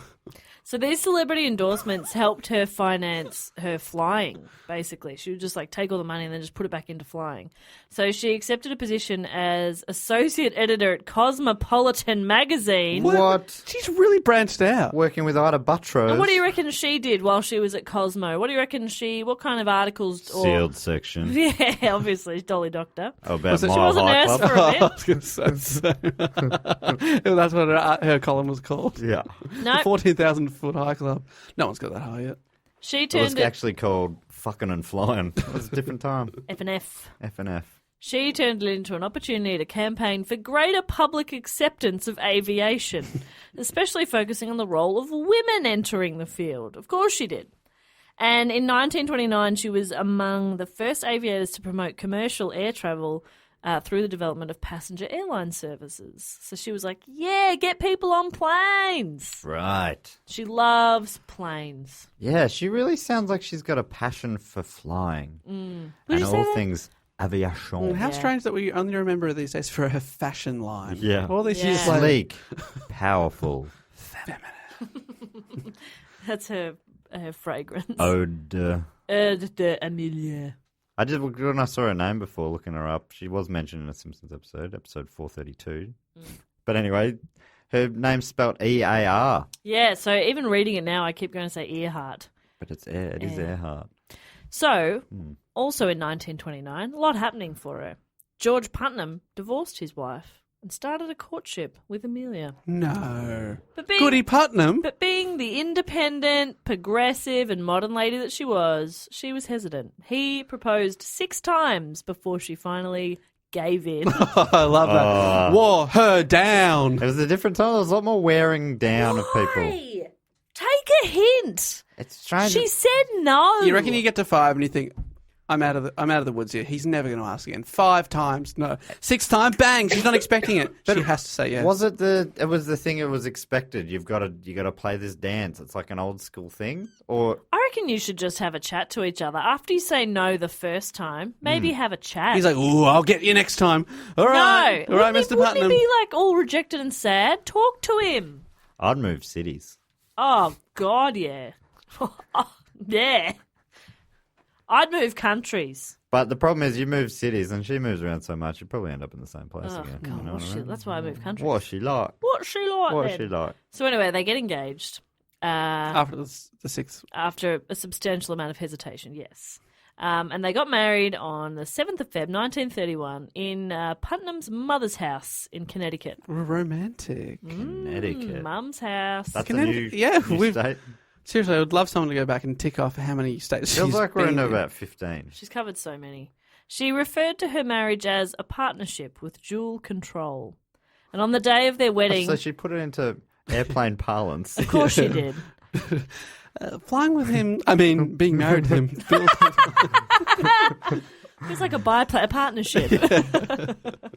On their wedding day, she presented George with a handwritten letter and she wrote, "I want you to understand I shall not hold you to any medieval code of faithfulness to me, nor shall I consider myself bound to you similarly." She said, "I may have to keep some place where I can go be by myself now and then, for I cannot guarantee to endure at all times the confinement of even an attractive cage." Yeah. Nice one. But again, you think you'd mention that before the marriage. Yeah, not on the Just day want to make of. sure that you're both understanding how it's going to be. Like, I'm He's- still my own person. Yeah, we're married now. Great. Also, these are the rules. What? Sorry, what? Yeah. Calling it a cage is full-on language. An attractive cage, though. Yeah. But Don't it's- try and trap me. So it's interesting because that's what you would. Someone who flies is trapped in a cage, right? Wow. Like a little canary that we. No. I'm thinking back to a different podcast we recorded today. Sorry. Your pet Are you? bird died. Oh. Sorry. Yeah, okay. You were sitting there, I was sitting here. Yeah, true. I've We're done a wearing lot of the same podcasts clothes. today. Yeah. Sorry, edit that Been a out. long day. Or don't. No, Who I'm cares? not editing shit. Listen, don't you know who I am to It's- get the context? It's late and this comes out tomorrow. It's going up exactly as it is. Exactly. Oh, no. So tomorrow, Jess and I are on Josh Earl's Don't You Know Who I Am podcast. Very funny time with Broden, Kelly, and Evan Munro-Smith. The second banana on Primates. It was an absolute dream team. So good. Matt and I It's- got to do a lot of Broden impressions. I love Oh, Broden, Kelly. No, I I love love airplanes. Broden, Amelia Kelly. Earhart, Right. really good pilot. looking forward to it. So yeah, she's not really keen on marriage, but she's married, and her ideas on marriage are pretty liberal for the time, as she believed in equal responsibilities for both breadwinners. She believed in separate cages. She pointedly kept her own name rather than being referred to as Mrs. Putnam. I love that. Because there was Back already then- Mrs. Putnam out there. Yeah, true. Goody Putnam. Putnam's a good name, but Earhart's better. Earhart's way better. And when the New York Times, as per the rules of its style book, insisted on referring to her as Mrs. Putnam, she laughed it off. She's like, "That's not me. I'm Miss Earhart." I don't think I'd change name. Would you change name, Dave or Jess? I don't think it's really a problem for you. What do you? Anyone can do it. People do it. Yeah, true. That's a new age. Uh, It's probably a bigger statement for men to change it than it is for women to not change it now. yeah, definitely. I've decided to not change my name. People are like, why are you telling me this? Ding, Dave?" ding, ding. You're like, oh, speech. Oh, yeah. So thanks for coming. Obviously, we got through all the formalities of the wedding, but I wanted to say, yes, I've come to a decision. I'm going to keep my name. Oh, my God, Dave. Looking at my cue card, pause for applause. No? Okay. Okay, interesting. You're all sick fucks Okay. for not supporting me. Yeah, all right, I get it. You want to keep me in my cage? Well, no. I like Perkins, Peggin's a great sound. and it's my name. Also, my partner's surname is Simpson, so I'd be Jessica Simpson. So that's not happening. Jessica Simpson, where did our love I reckon Jessica Simpson is definitely on the downward spiral of her career. No offense, Jessica. You are definitely on the upward trajectory. You think I could be the more I famous think that you Jessica could Simpson? overtake her within 10 years. If I'm not became a willing Jessica to put Simpson- in that work. Don't you think? Yeah, but if I you think type Jessica Simpson into Wikipedia, you'd come up and it would say, not to be confused with Jessica Simpson, the former soap star or pop star. Right. Yeah, Jessica Simpson. I imagine a lot of our listeners won't even know who that is. Bullshit. Come on, Nick Lachey, newlyweds. She asked if tuna was chicken or fish. She's an idiot. I reckon you could And take I'm her sure down. a nice person, but like an idiot. You could take her down. I could easily. You could step into those shoes. Those boots that are made for walking. Oh, yeah, right. Nice. Bung, bung, da-dum, bung, bung, da-dum. Anyway, fuck. So Amelia's too busy for a honeymoon, right? So after the wedding, straight back to work for her. Too busy. So did her husband go on a honeymoon on his own? He went to Barbados. I think it's pronounced Barbados. Thank you. I always get that one wrong. Her public persona presented as gracious, if somewhat shy, and a woman who displayed remarkable talent and bravery, which are true things of her, but on the inside, she was determined to distinguish herself as different from the rest of the world. She was an intelligent and competent pilot, but she was not a brilliant aviator. She knew that. Really? Wait, what? Okay, what's the difference? Yeah, how do you define that for us, Jess? What do you mean? Like, she's intelligent and competent, but she's not brilliant. Oh, just because you said pilot and aviator, I thought you were differentiating between the two. Great pilot, terrible aviator. No. I'm Gotcha. just You saying... were just for a variety of... Yeah. You confuse she's an me with your intelligent fancy and competent words. pilot, but she was not a good pilot. I mean, that's just confusing. What I mean is she wasn't a freak of nature. She worked really hard. Right. And her skills kept pace with aviation during the first decade of the century. But as technology moved forward and got more sophisticated and the radio and navigation equipment changed, she continued to kind of fly by instinct rather than learning a lot of the new stuff. She recognised her limitations, though, and she continuously worked to improve her skills. But the constant promotion and touring that she was doing never really gave her the time that She's she needed also to in a catch band? up. Lecture touring. Is that worth it? sorry. Is that worth it? I think so. I agree. The crowd went wild. The touring, yeah, so she could never quite fully catch up. Oh, a victim of her own success. Yeah. Same with us. Am I right? 201 episodes. I don't have time to podcast anymore. I'm out there just doing lecture tours. Yeah. I'm out there telling people how to podcast. Yeah, rather than actually still podcasting. Yeah, I'm just going to go tell people how to. This podcast has been on autopilot for about Hey, 150 weeks. are there uni courses in podcasting or something? Could we end up being professors? I reckon we could. I want to be called Prof. Prophet Pod. Oh. Nah, I'm going to be cool and they can just call me Jess. Oh, cool. Prof Perkins. Oh, actually, yeah, that's pretty good. Yeah.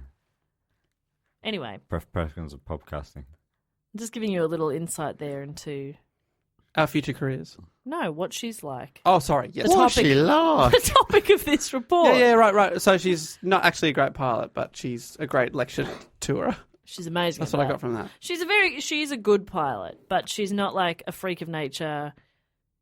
She has to work hard at it. You know how some people work really hard at comedy and others are just freakishly good at it Yes, we do. with their work.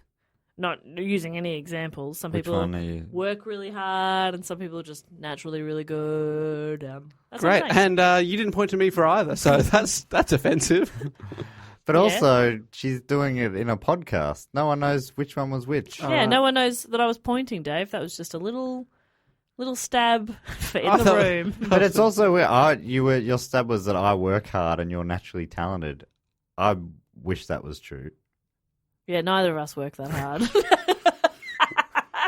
We should work. Imagine if we worked hard. Oh my god, the world would be at Unbelievable. our feet. God, I'd I win reckon we all the probably would have awards. conquered comedy by now. It would have clocked it. Yeah. Instead, we're just sort of going along by instinct. Yeah, just like Amelia Earhart, real famous touring the world. Yeah, yuck.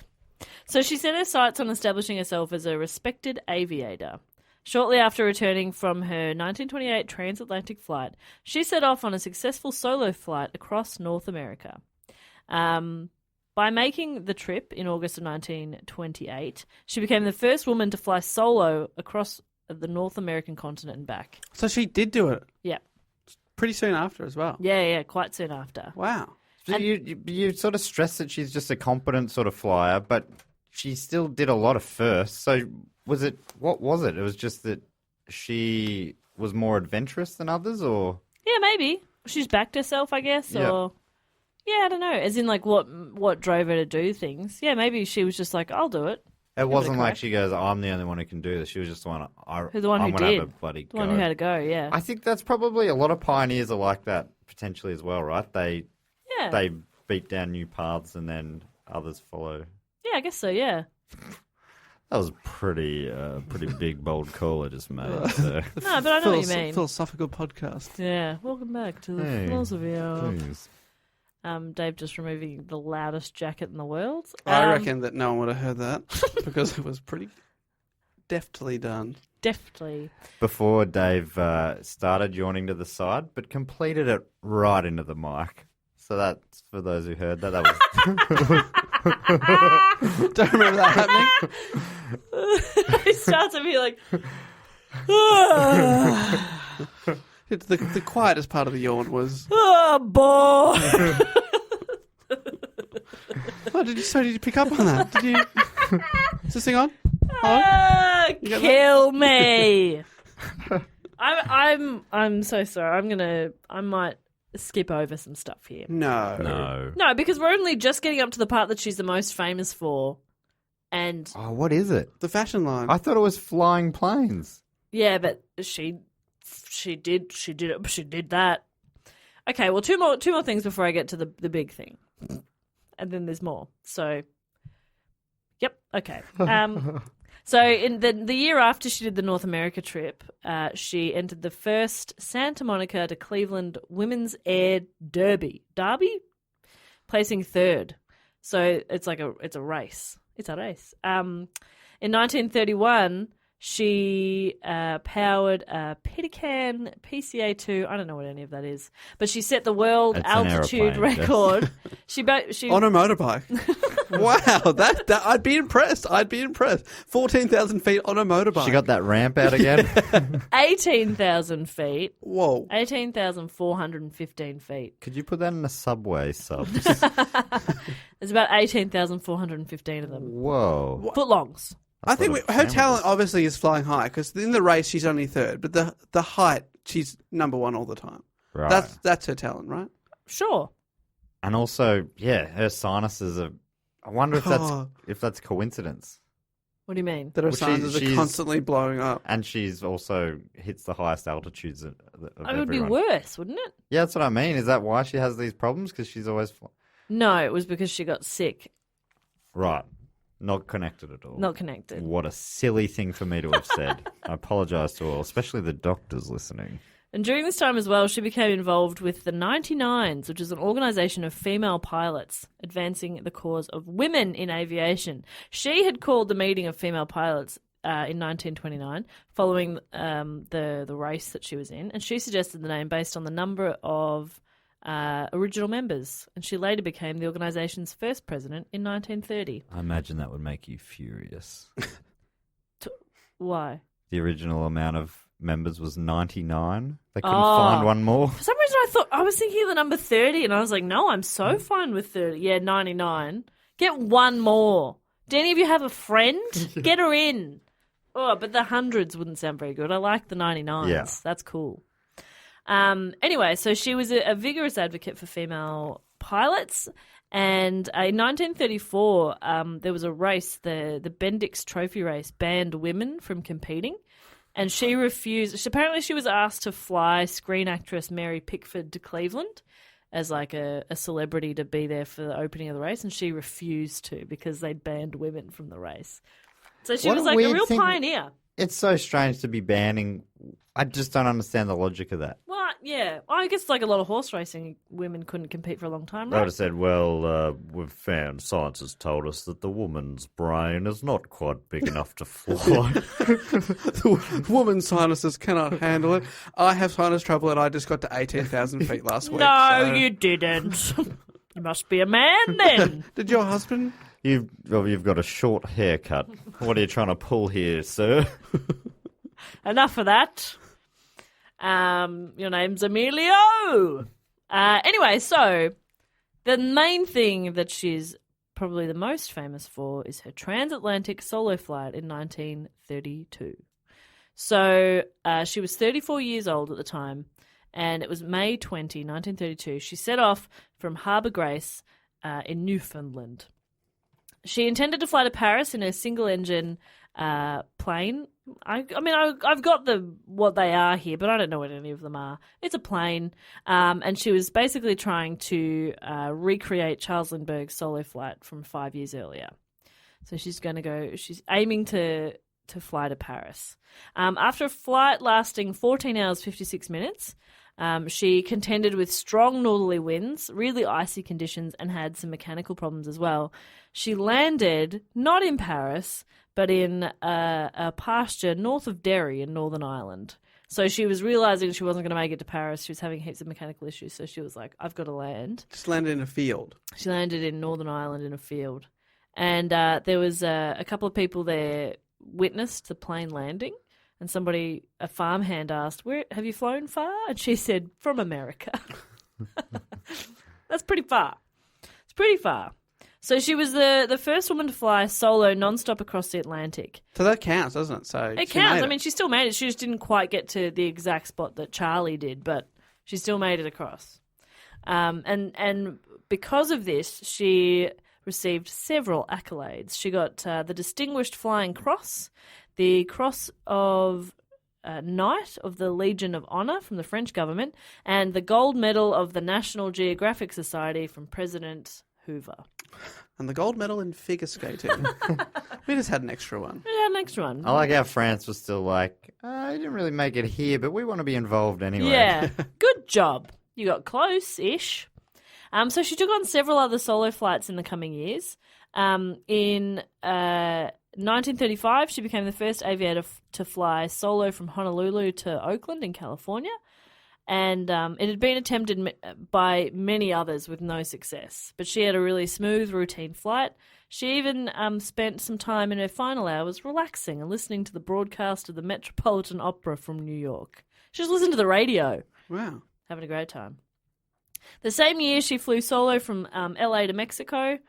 And I mean, that's less impressive, depending depending on where in Mexico you land, of course. If it's true. Tijuana. Just south of the border. Yeah. Well, the next record attempt was a non-stop flight from Mexico to New York. And she set off on the 8th of May, and her flight was uneventful, but totally successful, and large crowds that greeted her in New Jersey were concerned because she had to be careful not to taxi into the crowd. There's so many people, and they're just standing there like, the plane's coming right for us. This is amazing. I can't believe how close it's coming. Wow. I'm about to touch the plane with my face. Whoa. I'm going to be on the news. Face plane man. Later in 1935, Amelia Earhart joined Purdue University as a visiting faculty member to counsel women on careers and as a technical advisor to its Department of Aeronautics. But she still had a goal she wanted to achieve. She said, one flight which I most wanted to attempt, a circumnavigation of the globe, as near its waistband as could be. But for this new venture, she was going to need a new plane. So the following year, a Lockheed Electra 10E was built at Lockheed Aircraft Company to her specifications, which included extensive modifications to the fuselage. How good is that word? Fantastic word. Oh, that's fantastic. Fun word. Have a go. Fuselage. Oh, so good. I've added a syllable. Yeah. So, but by this stage as well, I imagine she's making a comfortable living, and she's like a celebrity pilot now. Yeah, I think she's doing fine. And You she don't and really have them George are anymore, together. do you? Apart from John Travolta, there's not really any celebrity pilots. I mean, the guy from Iron Maiden. Oh yeah, that's Bruce true. Dickinson. The Bruce Dickinson. He wears gold-plated diapers. It's a different Bruce Dickinson. Oh, how many Bruce Dickinsons are? Who's the gold-plated diapered Bruce? That's Christopher Walken in the cowbell sketch. Oh, fantastic. The Bruce Dickinson. Um, Important thing to bring up. So Amelia chose Captain Harry Manning as her navigator. He was also a skilled pilot and radio operator who knew Morse code. Ooh. The original plan was a two-person crew. Amelia would fly and Manning would navigate. But during a flight across the country that included Amelia Earhart, Manning, and Amelia's husband George, Amelia was flying using landmarks, so she kind of knew where she was going. So it's like almost like she didn't need a navigator. Oh, but I imagine that when you're flying over the ocean, that is A bit different. very hard to do. Exactly. But All right, haven't seen the Eiffel Tower for a while. I reckon we're heading in the right direction. There's a few tests, though. So she and Putnam knew where they were. Manning did a navigation In the fix. sky. So he was navigating. But that alarmed Putnam because Manning's position put them in the wrong state. They were flying close to the border, so the navigation error was minor, but Putnam was a bit concerned. He didn't quite trust this guy's navigation skills. So sometime later, he arranged a flight to test Manning's navigational skills at night. And under poor navigational conditions, Manning's position was off by 20 miles. Some consider it reasonable because it's within a acceptable error of 30 miles. Right. But Putnam wanted a better navigator. So they got a guy called Fred Noonan on board, who was subsequently chosen as second navigator. So the original plan was for Noonan to navigate from Hawaii to Howland Island, which is a pretty difficult part of the flight. And then Manning would continue with Earhart to Australia, and then she would proceed on her own for the remainder. I don't know why. She's dropping people off on the way. I guess so. I mean, how are they getting back? There aren't other planes. Just parachuting out? Yeah. Off you go. Bye. Parachuting pants out. The Golden Girls are all there. They wear parachute pants. Sure. I think of the Golden Girls. I think parachute Parachute pants. pants. There you go. So their first attempt, which tells you how it's going to go, Great. was on March 17, 1937, and she and her crew flew the first leg from Oakland, California to Honolulu, Hawaii. But due to some technical and mechanical issues with the plane, the aircraft needed to be serviced in Honolulu, and the flight resumed 3 days later. But during the takeoff, there was an uncontrolled ground loop. The forward landing gear collapsed, both propellers hit the ground, and the plane skidded on its belly, and a portion of the runway was damaged. Not the runway. Not the runway! There was a scratch in the bitumen. But there's a bit of the cause of what happened was a little bit controversial. Some witnesses said that they saw a tyre blow. Others say it was pilot error. Ooh. Big difference. How would a witness know it was the pilot's fault? Yeah, exactly. From a distance. I reckon the pilot stuffed up and popped the tyre. Yeah. Do a burnout. Oh, don't actually do it. Shit. Do a flip! Though no one was seriously hurt, the plane was pretty badly damaged and had The to plane be... was a little embarrassed. The plane had to be shipped back to California for extensive repairs. So in the interim, Earhart and Putnam secured additional funding for a new flight. Are they going for a speed record too? Like, if it takes 3 months to get the plane back. Like, I circumnavigated the globe in 6 months. Great, we could do that in a ship in like 6 weeks. Yeah, great. The stress of the delay and the grueling fundraising appearances left Amelia exhausted. By the time the plane was repaired, weather patterns and global wind changes required alterations to the flight plan. So this time, she was going to fly east. So she flew to Miami, Florida, and then New state. she and Noonan, took off on June 1st from Miami with much fanfare and publicity. The plane flew towards Central and South America, turning east for Africa. Turn east! I love that idea. Like, Yeah. you've got to follow a road in the air. Yeah. Whoa. Okay, in 300 metres, turn left. Where we're going, we don't need roads. From there, the plane crossed the Indian Ocean and finally touched down in Lae in New Guinea on 29th of June 1937. So they'd done about 22,000 miles of their journey and they had 7,000 to go. And that 7,000 would take place over the Pacific Ocean. So in Lae, she contracted dysentery, which lasted for several days. And while she recuperated, several necessary adjustments were made to the plane. A toilet was installed. Her seat was just turned into a toilet. Is dysentery the shitting yourself? Oh, Yeah. like so badly. They just cut a hole in the floor. Yeah, it's really bad. Are you saying, have you had dysentery? I haven't had dysentery, no, but it was like it killed people in the war. Right. People died from dysentery. Right. I It's feel bad. like there was dysentery maybe in the Shackleton episode. Yeah, often Yeah. when you get people together like that, you're not eating properly. You just shit yourself to death. What a way to go. And they didn't have hydrolite back then, Oh, Right. what are they doing? you know? Oh, man, if They we only could, had gastrolite. do you reckon we could get an ad for hydrolite? Because I love that I'm up shit. for that. Well, I'll hold my judgment until payment is made. Oh, yeah. I could be swayed. No, my love could Is be that bought. good? I don't know. Yeah. Does that work? So anyway, they're making a few adjustments. Apparently, they packed away the parachutes. There'd be no need for them. Oh no, no! I mean, sounds ominous. you would not mention that unless that came up again. Keep the parachute No, pants I on at all times. Yeah, keep your pants on. Come on, Betty Jeez. White. Don't be silly. So their plan was to head for Howlands Island, which was 2,500 miles away, situated between Hawaii and Australia. And it's like a flat sliver. It says sliver of land. It's only about But a sliver. But a sliver of land. It's about 6,500 feet long, 1,600 feet wide, and no more than 20 feet above the ocean. Can you even land on that? Apparently they can. Do But you- how do you find it? It's in the middle of the ocean. Is Manning there or is she by herself now? No, So she- Fred's with her now. The Fred. better navigator is with her, but it's still going to be really hard. What? But they even said like it will be hard to spot, to distinguish it from similar-looking cloud shapes. It could look like a cloud. Quick, land on that cloud. Oh, Oh god! we kind of did we skip over the Australia bit? Is there, so there's a place in Australia where she landed? There's probably a little plaque somewhere we could go visit. No, she's heading that way now. Wow. Yeah.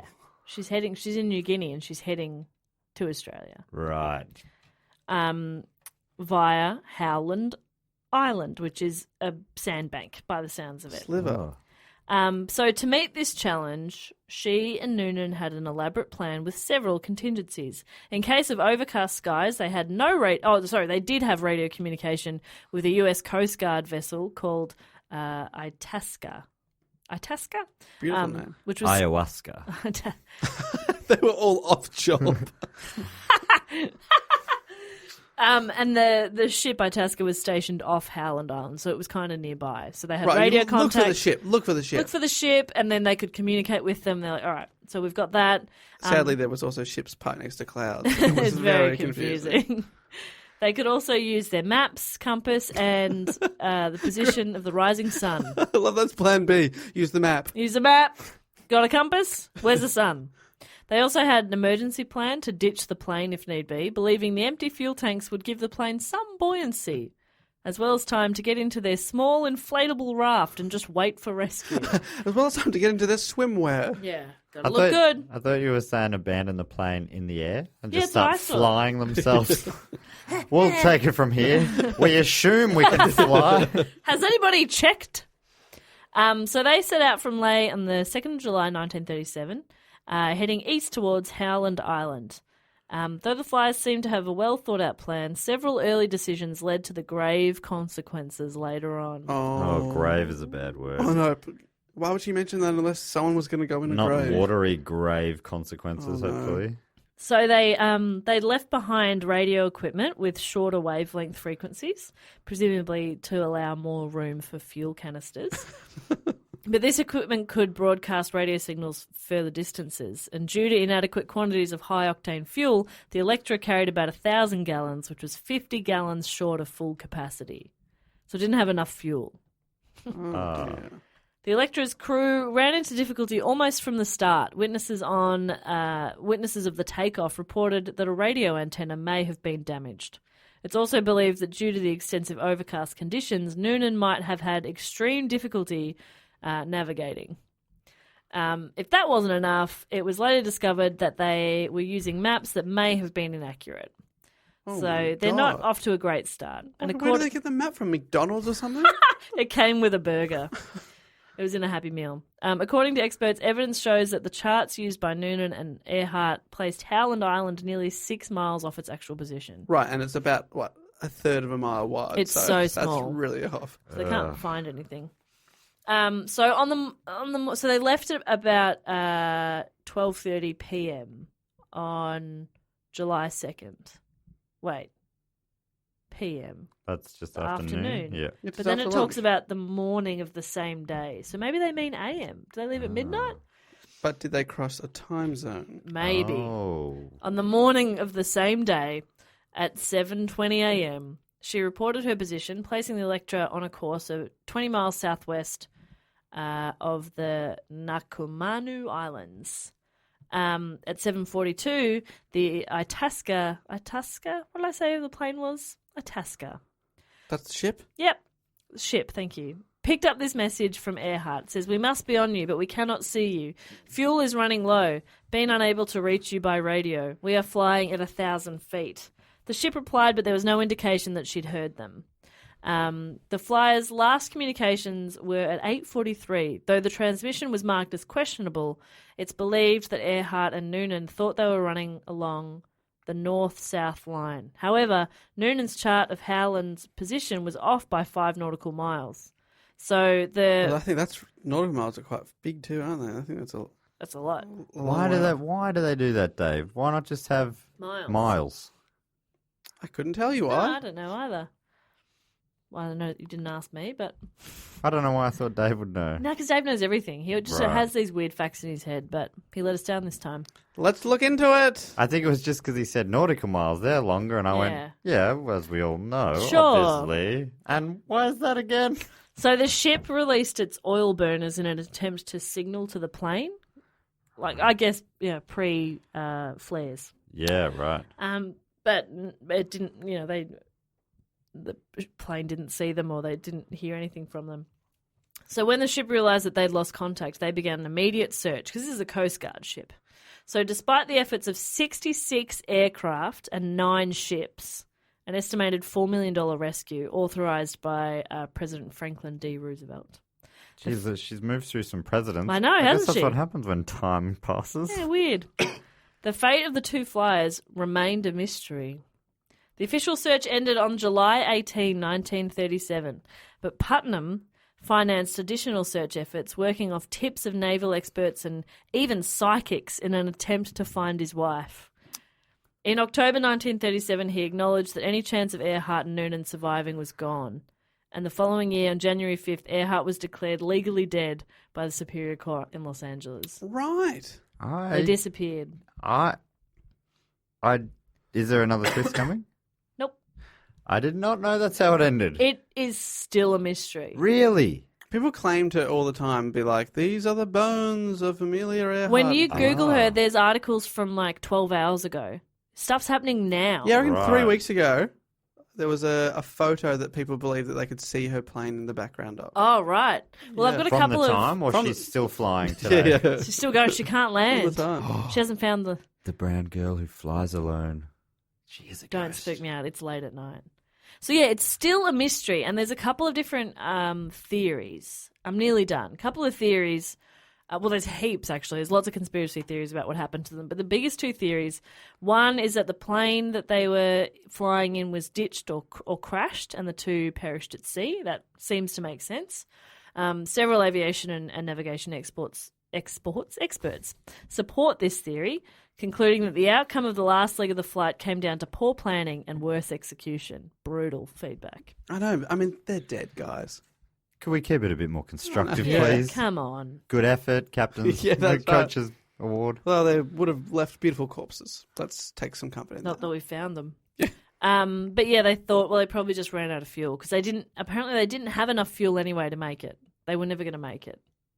But the heartbreaking. another theory is that they might have flown without radio transmission for some time, landing at uninhabited, in like a tiny island inside of a reef in the Pacific Ocean. But even if they'd survived that, they would ultimately die there because nobody could find them anyway. And that theory is based on several on-site investigations that have turned up artifacts such as improvised tools, bits of clothing, and an aluminium panel and a piece of plexiglass that is the exact width and curvature of the Electra window. That sounds like pretty good evidence. That feels like that's pretty good, but they've still haven't been able to get solid. So there's an idea that they might have lived there for a while. Maybe if that's who these tools were, but that's no fun. idea. It's wild, and it just keeps going. Like there was another theory that suggested she and Fred were working as spies. Yeah. Not a lot of meat to that theory. Here we go. I'm interested in this. But And they were even- spying on that island. They were like they were spies. They were spying on the Japanese, I think.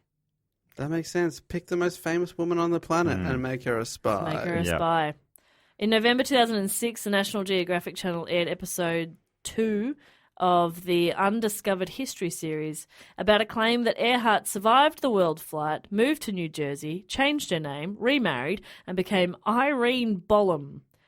And this claim had originally been raised in a book called Amelia Earhart Lives, based on the research that somebody else had done. And Irene Bolam... Some loon. Irene Bolam was a banker in New York during the 1940s. She denied being Amelia Earhart. Are you Amelia Earhart? She would, though, wouldn't She she? filed a lawsuit requesting $1.5 million in damages and submitted a lengthy affidavit in which she rebutted the claims. What are the damages? Stop saying I'm I'm a really cool, famous person. But that'd be a great plan, though, if it was Amelia Earhart. Because then you're proving that it's not you and you're getting paid for Oh, it. that's Yeah, that's a smart. win. Sweet retirement plan. And this continues still. In August 2019, this month, famed explorer Robert Ballard, who found the Titanic in 1985, led a research team to Nicamaroro. That's not right. With the hopes of uncovering more answers about her disappearance. The search was sponsored by National Geographic, and they plan to air a 2-hour documentary about it later in the year. So they're still looking. And there's even a theory, in this exhibition, there's a theory that if they did land there, that Noonan died, the plane floated away, Earhart lived for a few weeks on the island, but then when she did die, the 3-foot-long coconut crabs that live there ate her body. Right. And that's why there's not. That's why like coconut crabs. people have found bits of bones, but not like full skeletons. So the crabs have eaten it. And would they wouldn't have any way of identifying those bones, DNA or anything? They wouldn't. I guess they probably didn't have any of her. Well, I'm sure they'd have something now, but yeah, they haven't been able. There's no solid. There's a lot of like it probably is, but nothing solid. And this happened 80 years ago. Right. Over 80 years ago, and we still don't know. It's a mystery. It's a mystery episode. Mystery episode. Oh my goodness! And so it's crazy that she was close enough to communicate with that ship. Yeah, for a part, To but be like, then hey, it was breaking in and out. We're pretty close. So you think that they might be like looking, but they never saw anything. Yeah. Do you think if she didn't disappear, would she still have the sort of place in history, or is the disappearance a big part of her mythology sort of Great thing? point. Maybe it is, yeah, because Because it sounds like she did a lot of stuff. If she completed that trip, yeah, and it seems like she was pretty close. I think that's a similar argument could be made for Charles Lindbergh, who was Yeah. world famous at the time, probably the most famous person on the planet for a period. But in the nearly 100 years since, a lot of people we remember him because of the baby kidnapping. right? Yeah. So there's like an Yeah, extra maybe. element to it. So she did this amazing feat, and then Yeah. also she disappeared. So it's like a famous for two things, I guess. Yeah. And there's heaps to it. Like there's so much, and there's so many different theories, and you can go into a lot of detail. I just sort of wanted to like, I didn't know anything about her early life, or what else she did, or why she was so famous before this. So there's so much more to it. But I've already talked for nearly 2 hours, and that was a great report. just some of it. Fascinating. Insane. What a life. What to learn is to live. Yeah. Do you have your favourite theory?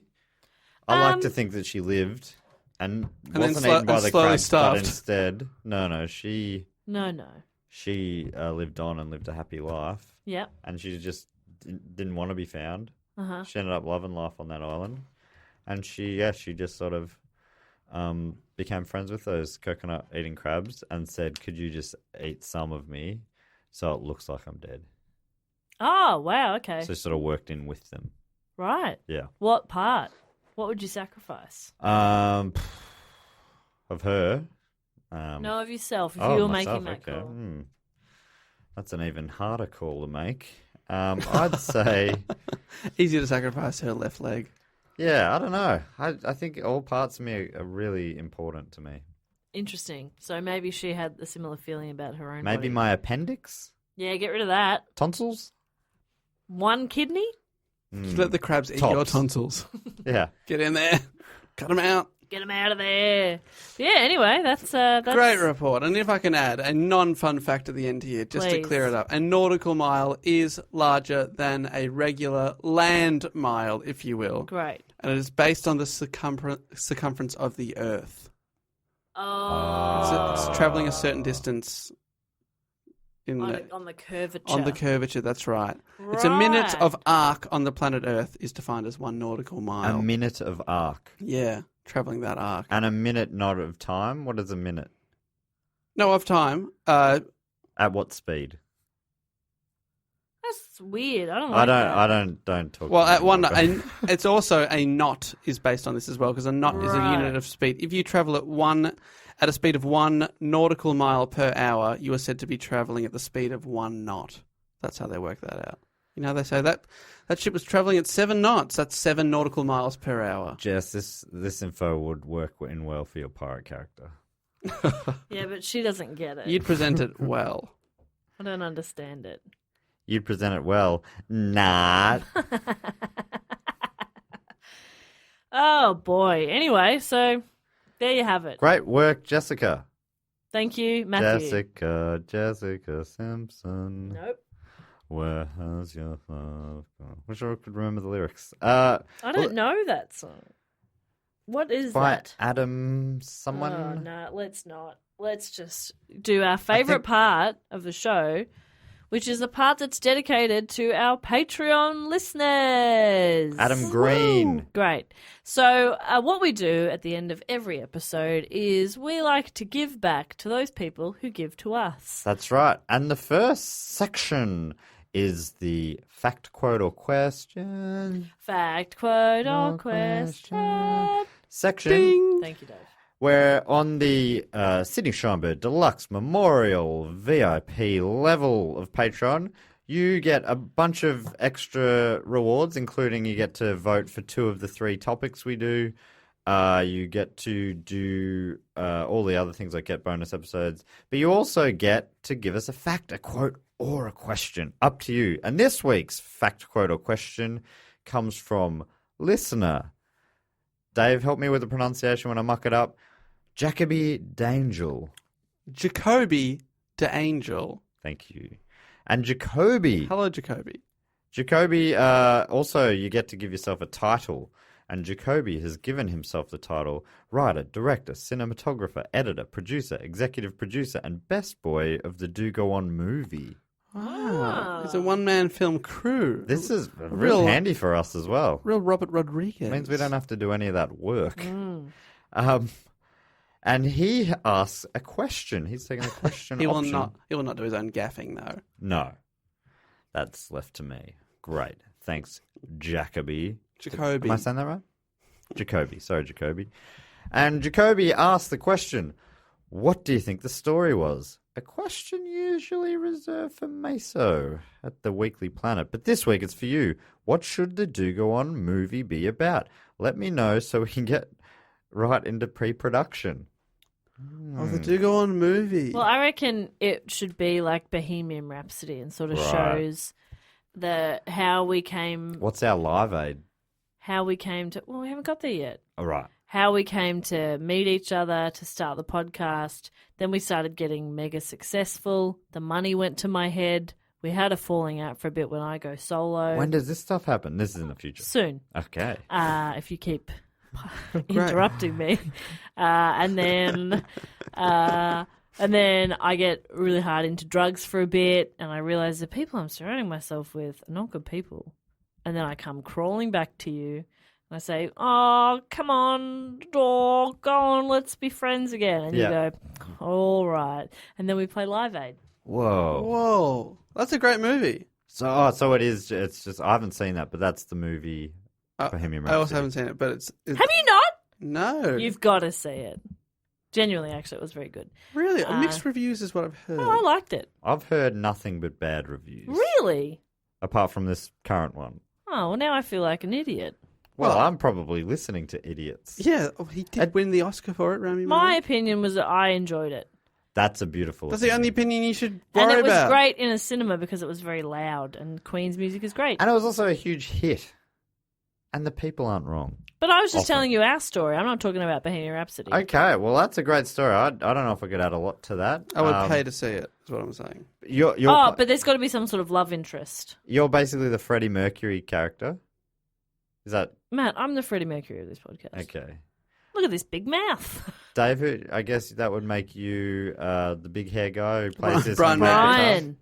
Yeah, you're Brian. and I'm one of the others. What is it, You're John Deacon? You're John Deacon. John Deacon? Is he an Australian Prime Minister?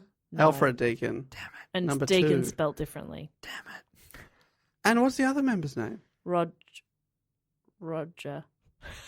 You're Roger. Roger. He is Roger.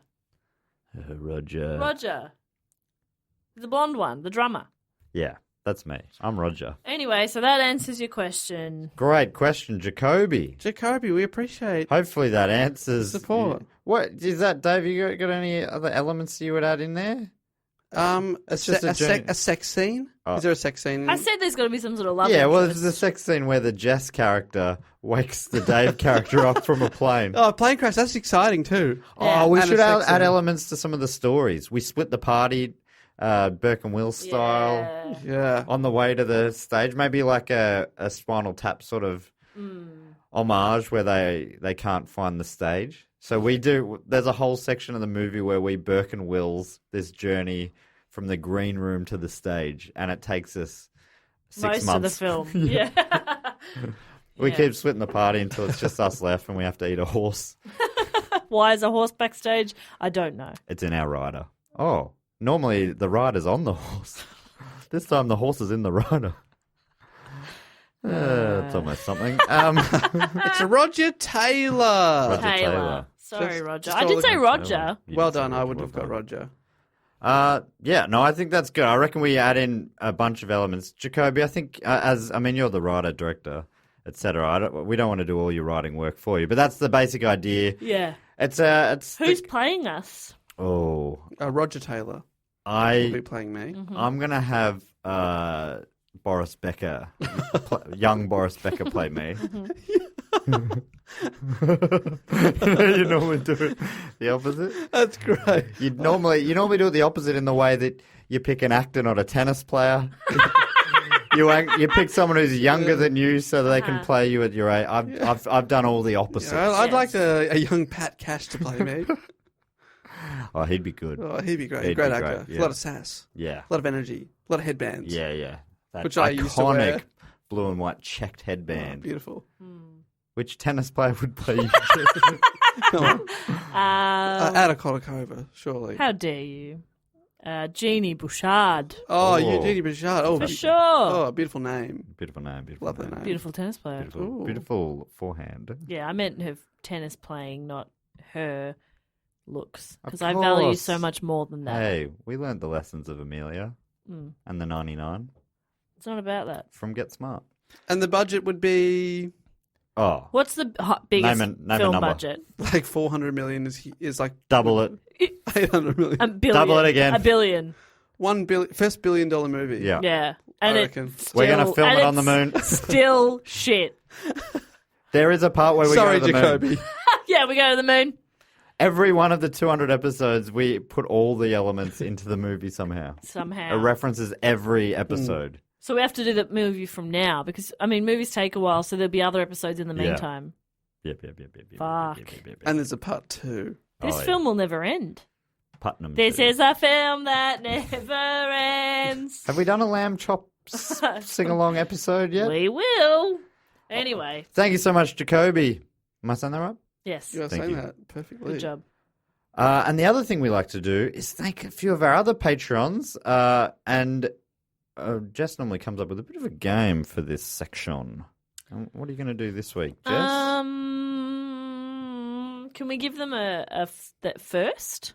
They're the first person to do something. Yeah, that'd be Alright. great. Is that okay? Yes, please. Are you sure, Thank you. Dave? Yeah, I love it.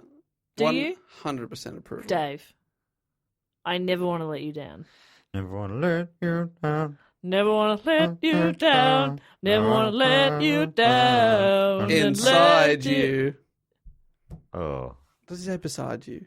Jesus Christ. Oh my God. Can we end the episode there? Yeah, you've ruined. We can end the Okay, podcast great. there. Thank you. 201 done. Done. Goodbye. that seems- 201 and done, as I've that's always good. prophesied. So we'll give them firsts. Who wants to kick it off? I would like to kick it off and thank from Port Pirie in South Australia, Chris McDougall. Chris McDougall is a great name. Chris McDougall, loved that name. And Chris is the first person to... Order an ice cream sundae at night and not be told that the ice cream machine is being cleaned. Dave, is this based on anything? Oh my God, my biggest pet peeve. Wait, so he's ordered it and then they say they can't give it to him? No, No, he's they say- ordered it and they've given it to him. He's actually got an ice cream sundae after midnight from a McDonald's. Can you believe that? Can you? You can't. Wait, why is it being cleaned? I'm so confused. They always just say after midnight, sorry, the machine's off being cleaned. Right. Always. The only time I ever want a sundae is after midnight. And he was the first to order one. And be given his order. Oh, they said it isn't being cleaned. Yeah, they said, yeah, sure. Why even bring it up? Yeah, it's weird that they brought up the cleaning schedule of the machine. He's No, like, he okay. he was like, oh yeah, I guess I'll get an apple pie and a small chocolate sundae, thinking they'd be like, it's being cleaned. But they went, yep, no worries, that's $6.10. And he was, pardon, what? Gobsmacked. I did not bring my wallet. Chris McDougall. Congratulations, Chris I just McDougall. came here to get furious. And honestly, I reckon we've started you off You've probably got one of the shittest ones we'll come up with. Chris to be honest. No, honestly, this is probably the most impossible task any person's ever been given. Well done. Can He you did at it. least give him a topping? Oh, yeah, caramel. Yum. Strawberry. Do you know what you do? Do you know what you do? This is what I do when I'm sad. Oh, great. You go and get a sundae. Sometimes I drive to the McDonald's nearish my house, and I just sit in the car park if I'm angry about something, and I get And what Can we put this in the movie? a caramel sundae, a little one, and some chippies, and you dip the chippies in the sundae. And that's what you do when you're angry. And sad. This is your origin story? When I'm angry, Chips are for the angry. Sunday for the Ice cream sad. for the sad. Mm, That's yeah, what but- I do. And how angry and sad do you get after midnight when you try and order that and they only give you the chips? No, Dave, no ice cream after midnight. I'm a big girl. Well, she'll become an Ewok. I Or can't whatever sleep. that movie is. It's not Ewoks. What? You can't feed them Gremlins? chips. Yeah. Feed them chips after midnight, they become gremlins. And I would also like to thank from Goulburn in Australia, where I'm going to be next week. You said it was such confusion and then you transitioned instantly to, I'm touring there. Goulburn in Australia. I forgot that. People in country New South Wales or Canberra, I'm coming up to do some shows like next week next week, I think. And you can find out details about that at mattstewartcomedy.com. I'm going to Wagga Wagga. I'm going to Goulburn. I'm going to Orange. And I'm going to Canberra. So maybe you'll be able to meet this person there. Yes, and I would like to thank from Goulburn, the home of the big merino, Bron Livesey. Ooh, Livesey. Bron. Livesey. Livesey. Livesey. Bron Livesey. And Matt, what's Bron the first person Okay, to do? first, all right. Throw it at me again. I'm gonna empty my mind out. Hard to do. And Bron Livesey is known, of course, for being the first person to... Sweep a full paddock. Wow. An entire paddock? Yeah. A full one? Yep. Shit. Okay. Now I don't know if that means like sweep it for mines or sweep hay away. Surely you'd rake it or mow it. Why are you sweeping it? I'm guessing it's a mine sweeper. Wow, that's an important job. Yeah, the first person to do it. Without being exploded, I imagine, is what you mean. Wow. Bron. Go Bron. Sorry. And thank you. Doing good work there, Bron. From Goulburn, hopefully I'll see you next week. May I thank some people as well? Yes. I would like to thank from Robina in Queensland in Australia. I was in Robina last week. You are so That's worldly. on the Gold Coast. I would like to thank Ariel Woodhouse. Oh, solid name. And Ariel Woodhouse is known, of course, for being the first person to get a perfect score in darts. Whoa, wow. And that's that weird game where bullseyes aren't the highest score. No, That's that one weird game where bullseyes aren't the highest. Every Yeah. other game. except for golf is the only other one. It's as like well. triple 20 or something Yeah, like that. triple right? 20. Huh, wild. Doesn't make Crazy. any sense. But Ariel did it. Yeah, well done. And you a should go. perfect There's score. a weekly room there at the Dog and Parrot. Go there last week and you'll see me there. Oh, fun. Yeah. Time travel? You time travel, Ariel? Thank you very much. Ariel Woodhouse. Fantastic. Oh, 3 great names so far. So good. Big Well, shoes to fill for these final 3. there's plenty more. Because I would also like to thank from Greensboro, Where I was born. here in Victoria. Whoa. It's always funny when it's just on my passport. It's so specific. It says Yeah, mine place of says Mount birth, Waverley. Greensboro. Ah. You think Victoria would be fine, Melbourne would be fine. Anyway. We didn't live anywhere near Mount Waverley, but That's the hospital. where the That's hospital yeah, was. It's funny that ends up on your passport I was forever. born in Mount Waverley. Because I was born in a country town, mine is specifically to that town, which makes more Yeah. sense. But My otherwise, brother- you think if you're in Melbourne, you just call it Melbourne. My brother says like Fitzroy or something. Like at least that's a trendy part of Melbourne, you know? Yeah. Good for him. Dad's is Hawthorne, I think. Oh, Mum, true Maryborough, affluent. country kid. Anyway, I'd like to thank from Greensboro, where Dave was born, Toby Gall. Wow. Gall. Toby Gall, great Toby name. Gall. Toby Gall. Toby Gall. Toby Gall. First man to kick flip over a tractor. Jeez, mine are all Wow. paddock based. Yeah. Kickflip over a tractor. Over a tractor. Whoa. You need a ramp for that. Yeah. Amelia Earhart style. But he didn't have one. Oh, wow. That's a big kick flip. Yeah. That's huge. Yeah. How did you do that? Well, obviously what he did is practiced at the Greensboro skate park, Yeah. which Yeah. does exist. That makes sense. Do you remember that from when you were born? Yeah. And I remember looking at it from the train. There it is. There it is. There it is. Hello. Well, thank you very much, Toby. Toby Gore. And congratulations on Legend. that pretty sick That's sweet kickflip. kickflip. That's sick. So cool. We thought that was It's badass. gnarly. That is gnarly as. That's Richard rad. Didge. That's rad. You know what? We've had 4 Aussies. Let's have a 5th one. From Okay. Geelong in Victoria, I would like to thank Jamie Boris. Boris Jamie is such Boris. a great name. That is... Oh my god, Jamie Boris, I love it. Boris. Oh my god, that is really tickled me. Boris. How good's that? Boris. Jamie Love Boris is the first person to buy an advent calendar Whoa. and not eat all of the chocolates on day one. What? Actually stuck to the system. I always did that. Did you not stick to the you're system? A psycho. But you weren't the first person to do it. No, I Jamie certainly wasn't. Boris was. Happy to be beaten by a Boris. Always said that. Yeah. It's weird. You have always said I've that. always Now said that. finally it makes sense. 201. It makes sense. Yeah. Thank you, Jamie Boris. You are disciplined and we appreciate Yeah, that. congratulations. on Otherwise, that what's the point? restraint. It's just like You're inspirational. go buy a box of chocolates. I mean, You just want to eat a bunch of. Jess, I've jumped ahead. You've jumped ahead, surely. Of course I Advent have. calendar. If anything, I fell behind on purpose to pull up a few. That's another thing. Jamie was on time. Okay. I was also have done that before. When you go, 3 in one day. Yeah, love yes, that. please. Yeah. And then some advent calendars on the 25th. Oh, this excitement really Oh got my to him. Double Checking up. chocolate on the final day, too. Ah. What an absolute treat. Wow, we've nearly made it. Your esophagus could not handle the memory.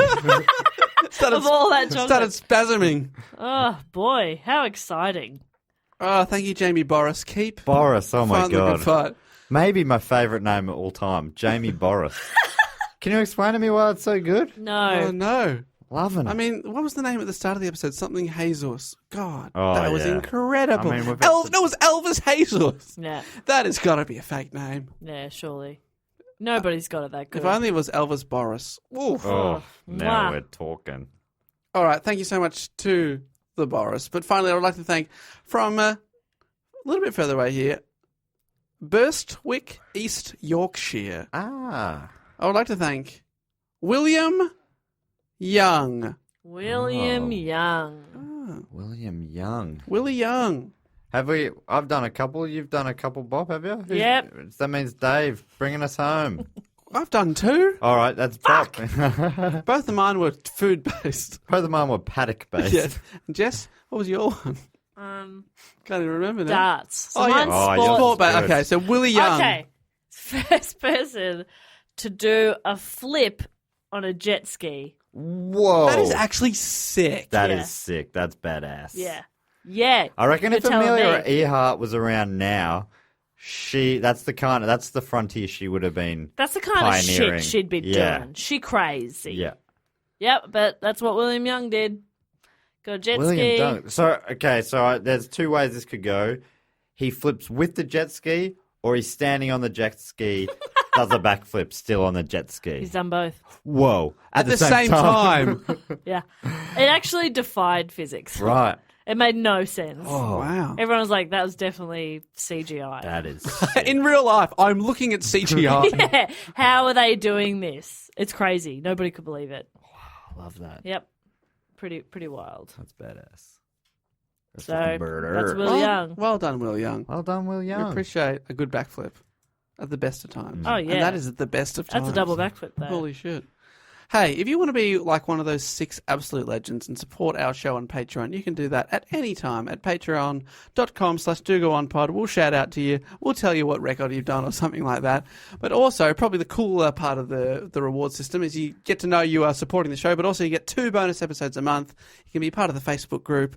You get pre-sale tickets. I can't remember if one of us said this earlier, so I'm just putting it out there. Yeah, fair if you want to join the club, Yes. we'd love to have you. Yeah, in. the Facebook group is great. They recently, someone on there made an awesome video for Yep. Jess. Sam Russell, who's And a Dave. birthday buddy of mine. It's her birthday as well. Oh, that makes it even Thank you, wilder that Sam. she made you a present on her birthday. She went to so much effort and made So us cool. a video, which was very sweet. But it's a really nice little community. So, yeah, if you want to be a Patreon, that's a really nice perk to it as well. Yes. And you can, patreon.com/dogoonpod. And so thank you, Chris, Bron, Ariel, Toby, Jamie, and William. Come to our show in Sydney and Perth and everywhere. Yeah, you six specifically, especially Will from East Yorkshire. Yeah, come. Make the effort, Will. It would be real cool to see you there. And yeah, get on our social media.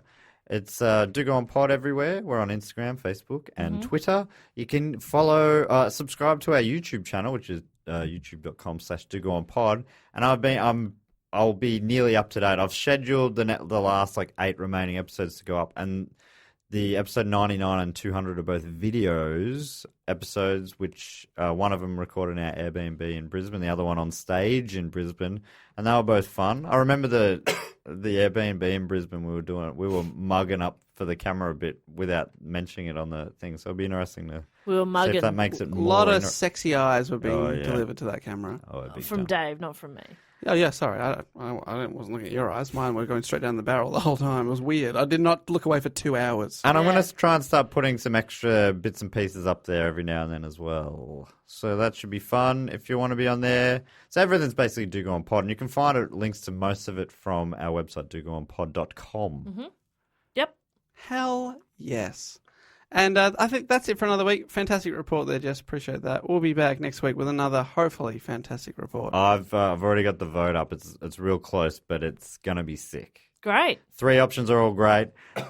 The umbrella topic, each of the topics occurred in Ohio. Oh, the Awesome. second best state after Vermont. No, the best state. Jess, where do you stand on this? What's your favourite state? Pick one. Can you help me? Ohio. Ohio. Isn't it? It's interesting because you go on about Vermont a bit, but only late in the episodes because of the, what was it, whoopies? Creamies. Creamies. Whoopies. And I'm making creamies. and they, you mentioned a few times at the Brisbane show, and the crowd were not understanding what you were talking about. They were not into it at all. Seriously, I was like, listen it through to the late part of the guys, show. you're not getting this? I've mentioned 2 references to Vermont, the world's greatest US state, and I'm getting nothing up here. What is wrong with you people? Queenslanders. Tweet me if you love Vermont. Come on. I say from a safe distance. I love Brisbane. Me I love too. Queensland. It was great. Anyway, that brings us to the end of the episode. Thanks so much for listening. It's ended up being one of our longest ones in a No, while. I'm sorry. People love it long. I'm sorry. To absolutely nobody. Boom, I'm a bad boy. Goodbye. Later. See you next week. What the fuck? 201. You put in a little. What the fuck? But laters. See you next week. Laters. Edit that other bit out. I don't want to change. I'll never so change. disappointed in you. This podcast is part of the Planet Broadcasting Network. Visit planetbroadcasting.com for more podcasts from our great mates. I mean, if you want. It's up to you.